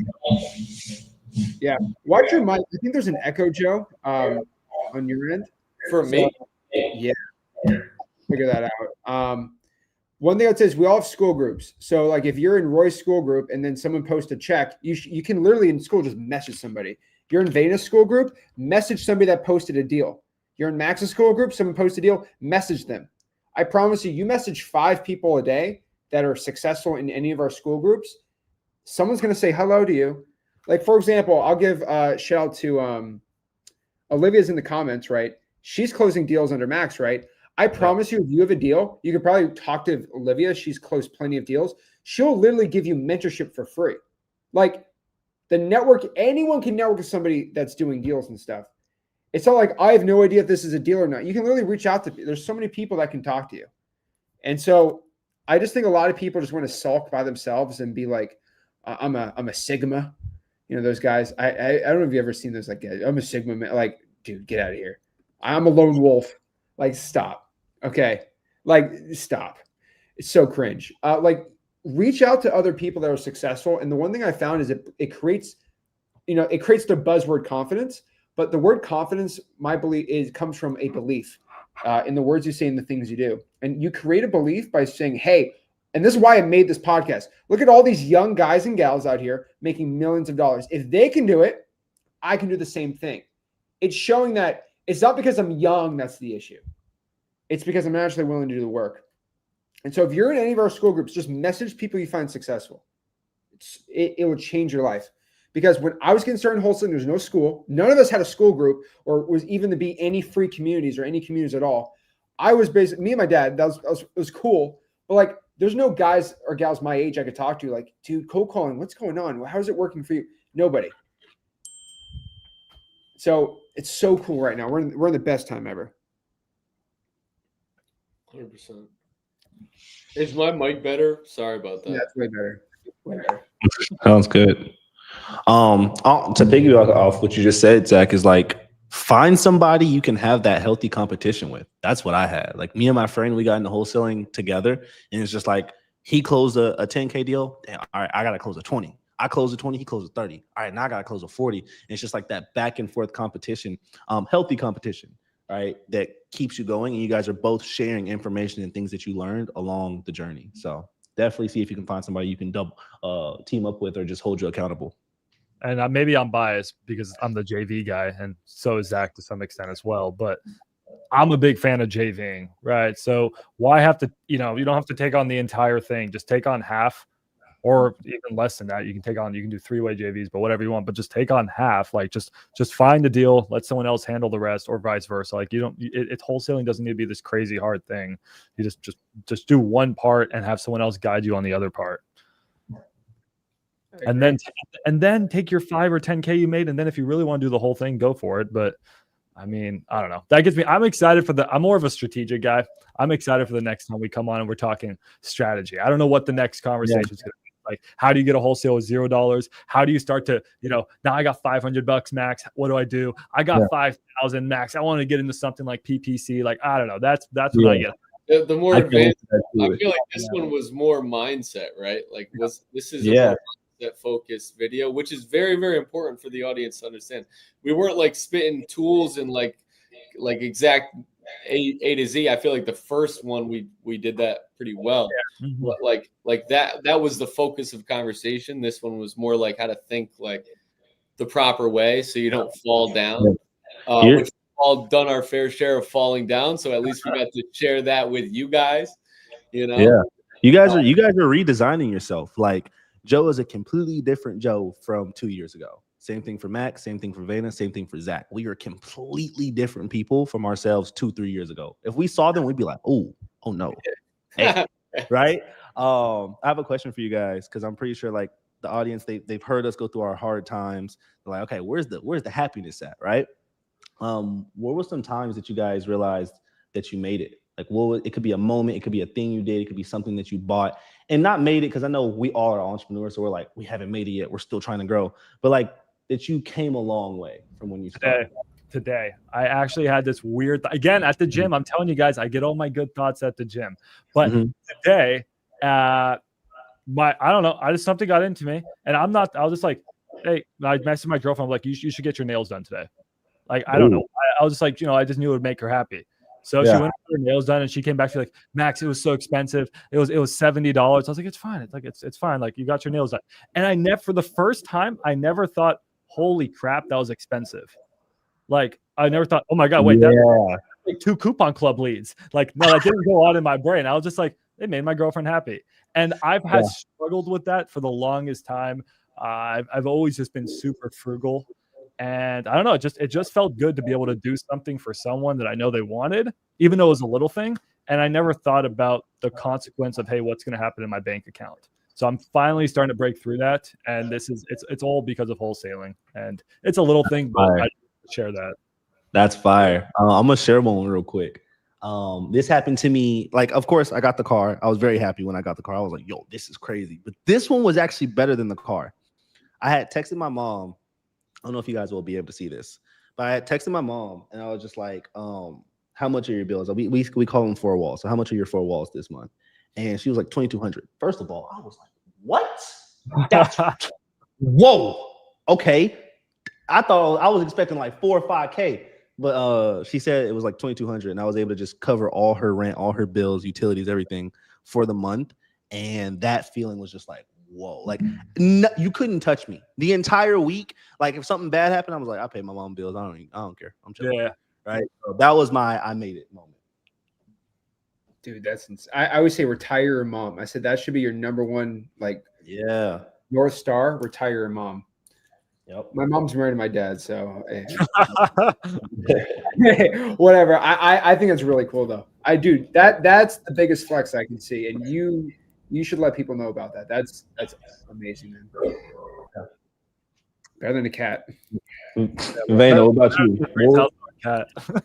For me, my mom's all taken care of too, but it's really fun hanging out with her and just doing fun things together because we're both balling. My I made it moment is every time I get on a plane, every time I can just change a flight, every time I can just book something last minute, every time I get in my Mercedes, just like being able to live comfortably and not have to worry about money. Like that's all I really need. And you know, it's really great to see the big checks hit, but you know, not to sound cliche, but it's not about the money, it's about what it buys and the experiences it buys. So that's my I made it. Yeah. I'm also gonna peace out in a couple minutes here. All right, no Yeah, worries. a little bit too. Joe. I don't know if I can say I had an I made it moment. Honestly, You had a Lambo. You got a Lambo. I don't feel, no, I don't feel it. I don't.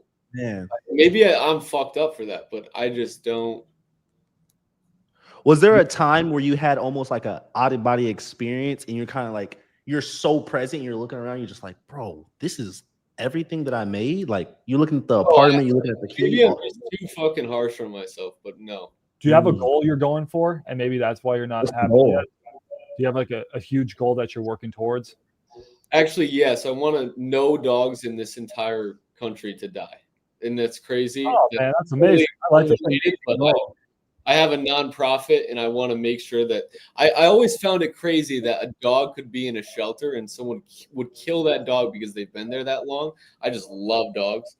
And I'm creating a software where it's a nonprofit I own for the Dogs Foundation, and we make it so everybody can see the time clock. You know what I mean? And so you can see this dog has 1 day, donate $50 and move them to another shelter that can take them in, at least so that they can live. But that's, I mean, if that's a goal of mine, I mean, yeah, that's one. I don't think I have like material goals. Other than obviously I want my family to be completely carefree about money. They aren't really stressed now, but you know what's so special about your mindset though? That's why you attract everything. It's because you're not trying to chase it. You're not desperate for the Lambo. You're not desperate for the watches, and that's why it comes to you so easy. So that's a good mindset. It's the pursuit. So I think happiness is found in the pursuit. There is no pursuit of happiness. I don't think it's an end goal. I think it's all just, what am I doing to contribute to society? Yeah. How am I making my mark on the world in a positive way? How do I want to be remembered? And honestly, my job's never going to be finished until I'm dead. So like, I don't think I wish I could genuinely, I was thinking about it for so long. I didn't have a quick response this time.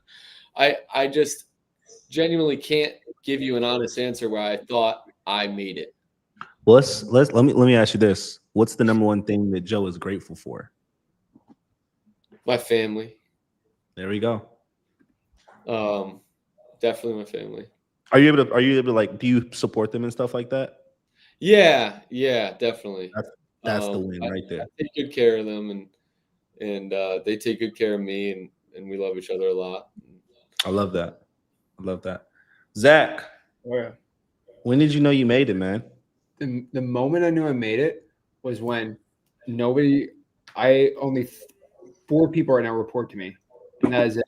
With over almost 100 to 200 employees, only 4 people report to me, and that is the greatest flex of all time. That's crazy. 4 people. That's all. And so that's all I got to. So it's like, hey, somebody has an issue with this. I'm like, oh, you talk to the dispositions person. You got an issue with this? Talk to basically talk to the COO. COO of the company talks to me. Great. Got a problem with this? Oh, talk to my development guy. Like that's where I knew I made it. Like that happened recently within a year. I used to do everything hands-on. I mean, like I went to Italy and Switzerland, and I did this whole thing for like a month, and I just barely worked, and I was making more money than ever. I'm like, oh, I'm in my own way. That was really crazy. And then the best one that I felt, my favorite out-of-body experience was, I know this sounds so stupid, but I'm the guy now in my family that I just pay the bill wherever I go out. So if I go with my buddies, they all know. He did that. And I know that's just what I do. And I go to my grandparents to take them out. Like I just pay the like, why are you paying the bill? I'm like, you paid the bill for me since I was like 10 years old. Like I'll just do it for you. And so I'm like the Tony. Have you ever looked at The Sopranos? Tony Soprano, the bill always goes to him, no matter what. And now I get really mad if it doesn't. But that's how you know you made it. And it's a flex because I see the little black thing and I just put the card on and look. And it's just a flex, no joke. Dude, I was trying to we were at some convenience store and I wanted some protein shake and I saw the price and it was like $5. I said, that. I put that thing back before I knew it. Zach was like, ring. I was like, I don't need a protein shake that bad. Anything you want in life, you can get. Yeah, 1000%. But then you got to also realize too. I was at the cusp of buying another house to live in. That was insane. I'll probably send it to Max. He might want to check it out.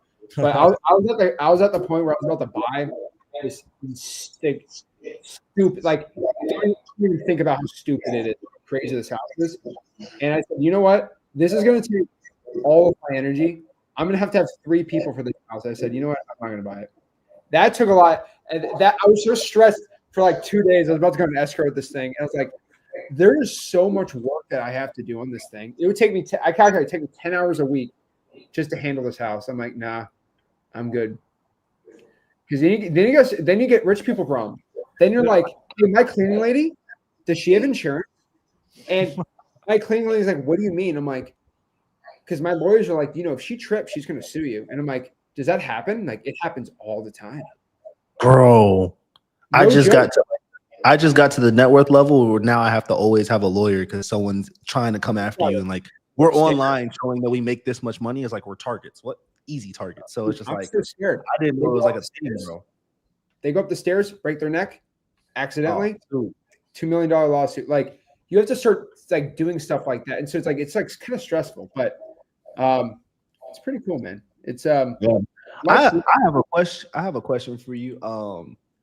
It's more of a tactical question. I don't know if it'll help the viewers, but maybe in the future it will.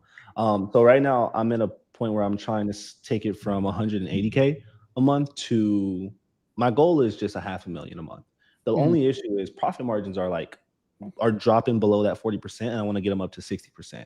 And it just comes from contract labor. Like we spend so much money on probably like $50,000 a month in contract labor. How are you hiring so many people and still maintaining profit margins? This is exactly what Joe and Max are doing. I didn't even tell Joe about this. Joe just did it because he figured it out. Max kind of figured it out, but I told him too. The biggest secret of scaling anybody's wholesaling business, the easiest one by far, is just to be a JV powerhouse. No joke. Like what I mean by this is I can make a video for 30 minutes. You probably spend an hour making that 30-minute video, and people send me 40 contracts. And we're doing 200 a month right now, Roy, in just JVs. And wow. Dude, No, If no, people- no contract expense. And we have VAs with our wholesaling company as well. So I'm just talking strictly JVs. We've Yeah. been doing 200 a month consistently, just with our students. I had asked Max this. Would he ever compete with New Western? Is that the goal for you guys to like build a company that big or not that big? I would say we'll never get to 12,000 deals a year, honestly, if I'm being real with you. That's New Western is 12,000 deals a year. I don't even think that's where we want to go. Yeah. I think what we want to do is a good amount of deals, and also we own Dasi, so that's our main focus, is just making that tool as valuable as possible for wholesalers to know what to make offers on, and then bring us more JV deals. Because as soon as we made Dasi, we got more JV deals. That's why we were able to convert, at 200,000 a month, is because people are sending us deals and we have a quick underwriting system. It takes 30 seconds rather than it used to take 30 minutes. So when you get sent all these deals, because we have a pretty large social media following, we get a lot of deals sent to us, but some of these guys just don't know what they're doing. And it's not their fault. They just don't know what things cost to fix. Yeah. Right? And so if you don't know what things cost to fix because you just don't know what Dasi is, then that's it. But luckily, they use it. They bring it to us. So we want to redevelop tools in the real estate space and focus on that kind of business, rather than being like New Western taking over the whole Yeah. thing. It's not really our ambition. Yeah.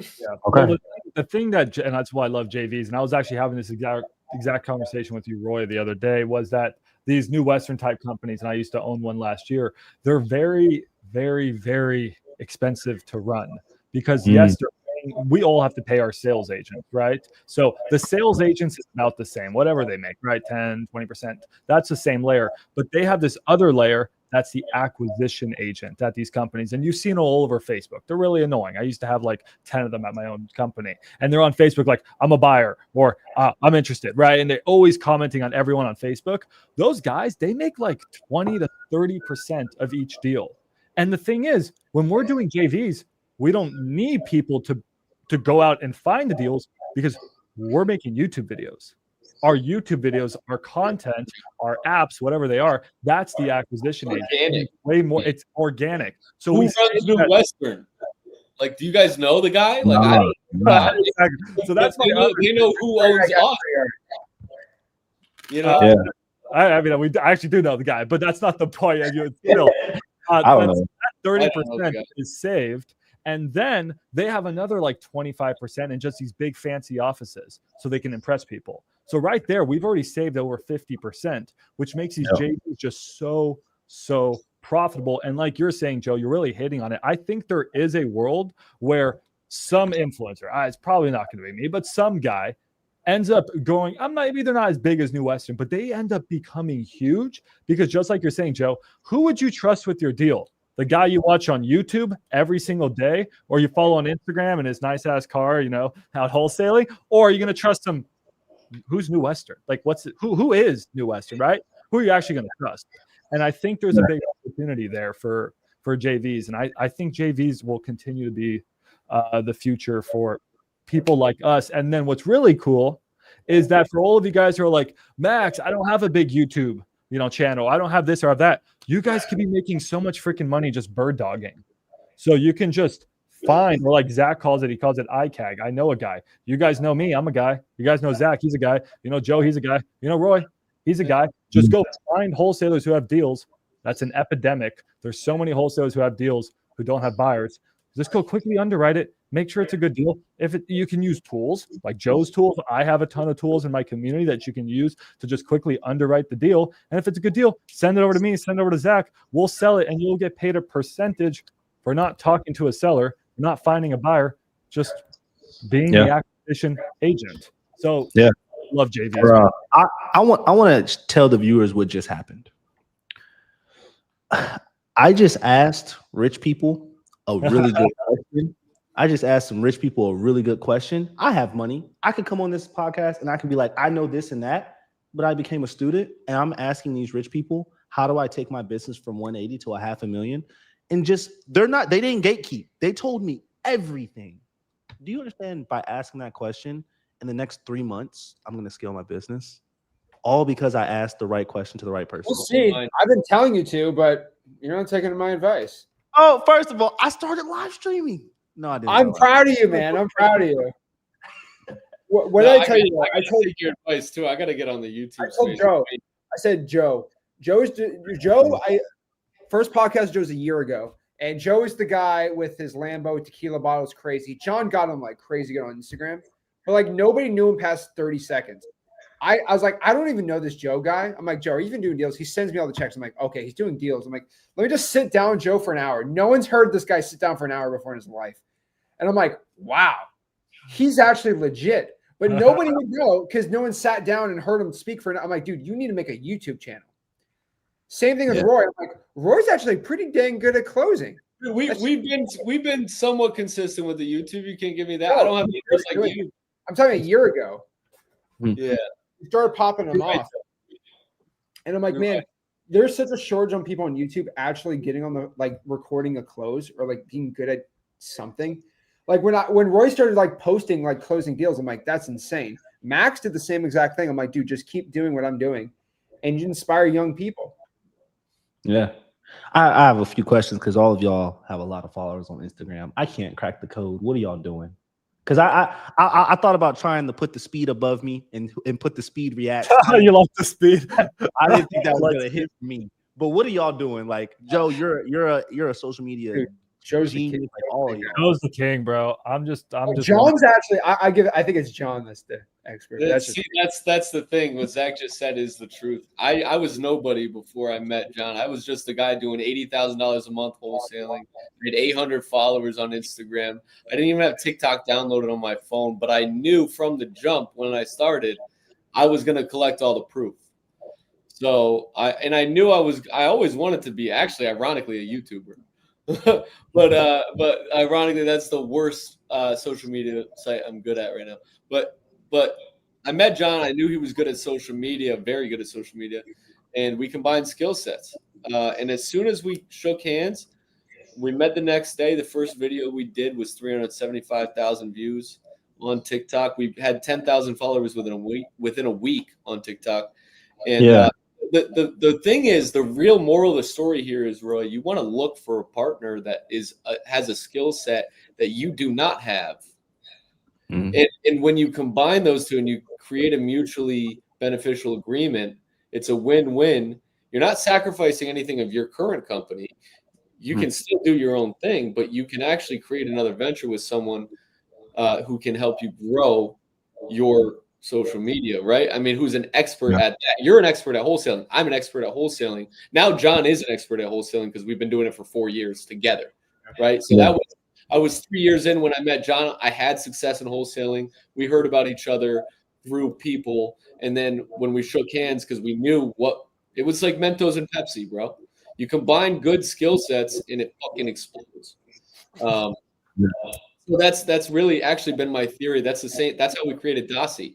Dasi is created by the founder. You guys, everybody who uses Uber here, you've used features of the founder of Dasi, like with us, right? We had the social media and a bunch of wholesalers that know us and that needed to use a tool like that. There was a gap in the marketplace. We combined skill sets with a developer and we created an app that's used by thousands of real estate investors nationwide.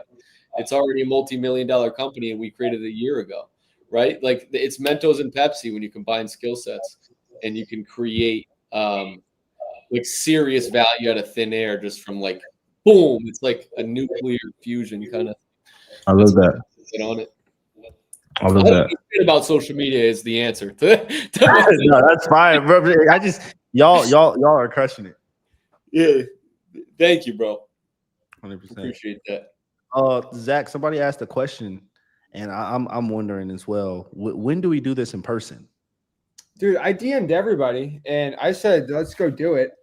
Someone said we should get a yacht. I'm like, I don't like just sit down and talk to everyone. I think it'd be really fun to do. That's the Miami guys in the yacht. Yeah, we don't need no yacht. I don't need a yacht. Okay, but I like yachts though. Yeah, I'd rather go fishing. I don't like sitting on a boat if I ain't fishing on it. What about golf? Do we like golf? No, I'm not I like 90 golf. feet. Oh, damn. I like golf. You know, golf in business is like peanut butter and jelly, in my opinion. But Joe with the analogies. This dude's just hungry. Pepsi, peanut butter and jelly. He did a whole library I'll of tell you analogies. I'll tell you, you guys are a little clown playing video games. Video games stupid, but I hit ball with stick. That's business. That's, Ah, dude, that's me and Joe like video games. Me and Joe are gonna go play some video games after this. I don't know about you guys. I'm telling you No, right now. actually, facts. Like, People what's call your, me golf, what's I'm your like, video games are like very similar. I'm just telling you.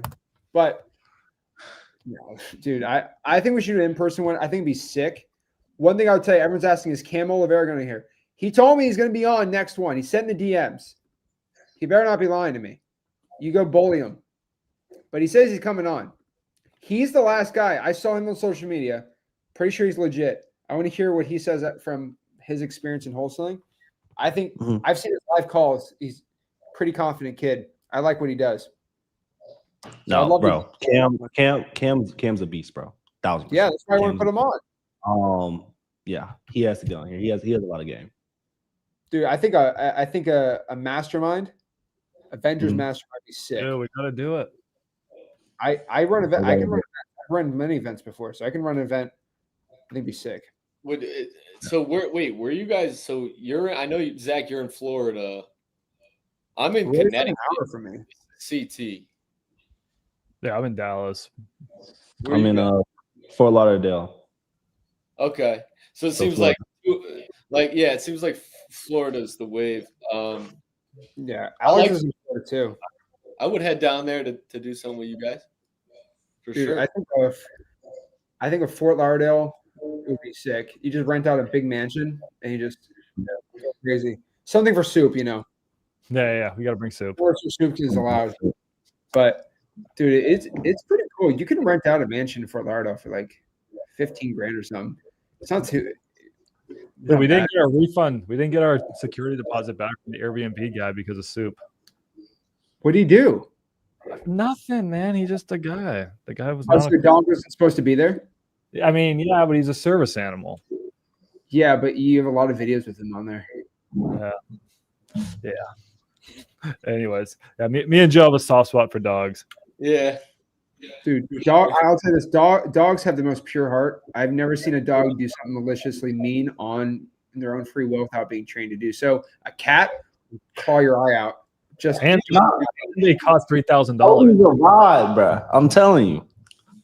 Toby's like I got like the dog breed of cats. That's You why know I how bought many leads Toby is? That is so many leads, man. Come on. I'm telling you right now. But I'm saying, guys, I think we've all become very successful just putting our heads down. And I think we all grew up in different ways. I think it's really, really cool. Yeah. I kind of know how I think I know more about how Joe grew up because of what he's posted and talking to him. I know how Max grew up. I'd love to kind of know like your background, Roy, real quick. How it's your background? Because like I know you had it with your buddy getting started, but like high school, like sports, not sports. Like how did you grow up, and what was your background that put you into wholesaling? Yeah. So my mom is a hustler. Like she worked 3 jobs. So like she made it where I can't say that we were down bad at all. We definitely weren't like thriving or anything like that. But she always, if we needed new shoes or if we wanted to do something, she was going to provide for us because she already went through her time of having to live in the ghetto and struggle and stuff like that. So she's just like, my kids aren't going through that. So I went to throughout high school, I already knew I didn't want to be doing anything that had to do with the 9-to-5. Like that wasn't even in my vision at all. I started watching YouTube super young. I saw Phase Rain by the R8. I don't know if y'all remember that big moment on YouTube, right? It's like, whoa, a kid just bought a supercar. This is before all the 18-year-olds had supercars. Our Phase Rain was like the first one to do it. And I was just like, I want a supercar. How do I do it? So I was just like, I'm going to become a YouTuber.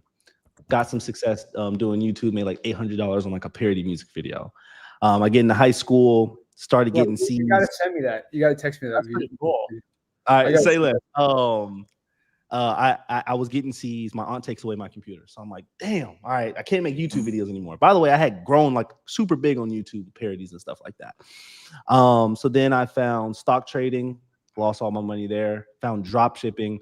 I did $250,000 drop shipping when I was 17 years old. Shout out Ty Lopez. And I took that money, went into Facebook ads, blew it all. So now I'm in high school. I've rented I-8s for prom. I've tasted money. I bought Louis belts. I bought every single pair of Yeezys, and then I lost it all. And I had to do DoorDash straight out of high school. My parents gave me a gap year. They said 1 year, figure it out. After that year, you're going to community college. After that, I'm doing DoorDash, and I'm scrolling. And remember, my goal was to buy a car. So cars were like, if anybody had a car in a business model, you got my attention. First, I saw some random dude with a scat pack in wholesale real estate. I'm like, all right, if I see another person, another young person with a car, I'll hop in. And that's when Jacob Blank buys his I-8. Once I saw him buy his I-8, I was like, all right, let me figure out what he's doing. I look up wholesale real estate. Kong was like the one who educated me on it. Jerry really teach me how to like do the closing and talk to title companies and all that. Back in the day, Zach, we ain't have you. All we had was like something Gibbs, something Jamil Gibbs. Bro, and Jay. Legit, super legit. Love that guy. Like real estate investing, but that dude's a legit wholesaler. Love that guy. That was all that was out back in the day.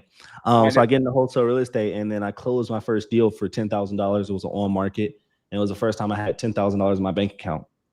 Instantly stopped doing DoorDash. Got a Spaces office that was like $500 a month, and just locked in with me and my friend, and we just made cold calls all the time. And just continue to learn and just be obsessed with this business. Going to the gym, listening to cold calls. Driving home, listening to cold calls. Listening to podcasts, listening to wins. Zach, I listened to every single testimony you posted with one of your clients or somebody you knew who won, mainly because I was trying to take their market, because you gave out that advice back in the day. You said, if anybody posts a check, take their market. So I would do that, and I would listen to what markets they were in. Still, they're better from the address on the check, too. Oh gosh. But anyway, so yeah, that's how I got into it, and now I'm here today. Dude, I love that, man. That's so cool. It's cool knowing someone's background, because the reason I say that is because I didn't grow up like that. But here's the cool part: some kids watching this like, oh my god, that's exactly how I grew up. Wow, it's like the car thing for you, but it's like how I grew up. Was it in Dallas? Yeah, it was in Dallas. I grew up in Dallas. That's cool. And I, by the way, guys, like I was crushing it on TikTok and YouTube. Like I have one TikTok where I have like millions of views, like I'd say probably like 80+ million views. YouTube channel with like 60,000 subscribers with like a lot of views on there as well. If y'all couldn't tell, I wanted to be a YouTuber. I just ended up falling into wholesaling. But whenever I was able to find I can be on camera and I can do wholesale, it was over. Dude, I love it, man. Yeah. All right, guys. Well, I'm inspired by this, but I know we got to head out here. So I'll let everyone just kind of say their parting thoughts. I'll go first, so I'm not the last word. But guys, if you can see all of us become successful, and we're legitimately just trying to give you our best advice, just take what we say, get to work. There's no secret pill. There's no secret solution. There's no like crazy big program that's going to help. It's just going all in on believing in yourself. Who wants to go next? Damn, I don't know if I can top that, but no, I mean, I'm just blessed to be here, blessed to be able to educate you guys. And I'm just been pretty much preaching this whole time. I'll just sort of summarize what we started with, guys. Wholesaling is not a job. It's a business. You got to treat it like a business. If you treat this like a 9-to-5, you're going to get the same results as a 9-to-5. You're now an entrepreneur. You got to start acting like an entrepreneur.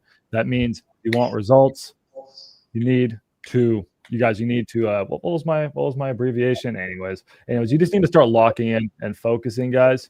Okay? I forget it. Anyways, it's been 2 hours. 111. We got the 1111, right? You gotta like just lock in, guys. You got 90 days. You got to choose the right market. You got to choose, the right marketing strategy. You got to choose the right deal type. And you got to choose the right property type. Which is the right one, Max? It doesn't effing matter. The right one is the one you're going to do. So you choose one, do that for 90 days, get your first deal, and then reinvest that, guys. Start hiring employees, start buying really cool software, start doing that stuff, guys, and treat this like an actual don't treat this like a 9-to-5, treat this like an actual business, and you're going to get great results. Go for it, guys. Go for it, Joe, you want to go next? Yeah, sure. At the end of the day, I come here to give you guys as much value as possible because it's mutually beneficial. I love doing deals with you guys, so I hope that you guys got as much game as I could give, and I'll continue to come here and do that because I believe what comes around goes around in this world we live in, and if I can just help you in any way I can, just reach out to me. You can reach out to us at Enterprises Elite on Instagram, or that's the best place. Just DM us there, and we'll start getting some more YouTube stuff up, like Zach is encouraging us to do. I also want to thank Zach for giving out so much value with this channel and this new series, and his audience. I really hope that you guys appreciate this stuff and you guys get value. We couldn't have done this without Zach, so definitely kudos to him. And I had fun. I really liked talking to you. I genuinely like talking to you guys. You guys are really cool people, and I think we have a lot of similarities. So I want to thank you guys as well for having this conversation. And I hope to talk to everybody here soon. If you guys are gonna send us a joint venture deal, just make sure you send us the DASI screenshot, DASI, and send us that with the pictures and the contract, and we'll get that done as long as it's a deal in that range that DASI gives you. That's all I have to say. Yeah. I want to piggyback off what he said. Zach, thank you for this. It's a blessing. And to anybody who's watching this, I was on the other side of the screen, just like, bro, how do I get on here? How do I finally make it? And it worked out. Everything worked out. All the challenges, all the challenges and the late nights and the lost relationships and everything that I had to sacrifice to get here, it all paid off. And Zach, we are so grateful for you. None of us would be here without you. I know that you already know that you're amazing, bro, but you have created multiple millionaires, whether you know that or not. You have changed millions of lives. You have introduced wholesale real estate to people who don't even know what this industry is. All of my clients, I watch Zach. Bro, you are building, you're attributing to God's empire, and you're changing so many lives out there, Zach. So bro, keep doing what you're doing. Thank you for this opportunity. And for anybody who's just who should I watch? I have my own program, but bro, Zach's the GOAT. He loves you guys. He puts so much time and effort into putting out free content and free value for you guys. He's not going to come on here and plug himself, so I'm going to do it for him. Go look at freewholesaling.com. There we go. Free course, that's amazing, that teaches you everything that you need to know. And if you need that one-on-one support, then you have me, Joe, or Max to invest in. But start off with Zach, get the knowledge from there, and scale from there. There we go. I love it. I think everyone on here, and then everyone we talked about, throughout the past couple episodes, right? The reason I brought you all is I've talked to most of you guys on the phone, and I could tell very fast when you talk to someone. I think I've talked to Max about this. You can tell that they're someone's about themselves, all about themselves. It's just ego, ego, ego. None of us are really like that. But here's the cool part. I've noticed wholesalers under the age of 40 are all like that. Everyone over the age of 40, except for my dad, are they're not I'm a big shot. No one feels like they're a big shot because our generation, we look at people like Grant Cardone. We look at people that are billionaires, and we don't think of ourselves bigger than other people. I'm telling you, these wholesalers over the age of 40, it's lots of egos, and I don't like that at all. And when I was starting out in wholesaling real estate, I reached out to all these people over 40 about, can you put me on, or can I at least talk to you and put you on? It's all I'm too good for you. If you want to know, if you text me, I'll let you know. There's certain wholesaling influencers that I invited them on my channel, and they texted me. I have screenshots. I'm too big for you, and my views are 6 seconds. They literally told me, I'm too big for you. You're too small for me to even be on your channel, and that is just why I made New School, because these are the new school of wholesaling. We all want to help each other out, and we all want to lift each other up, and that's kind of the whole point. So. Thank you guys so much. Appreciate it. 1,000%. Crush it. Next month, Cam better hop on.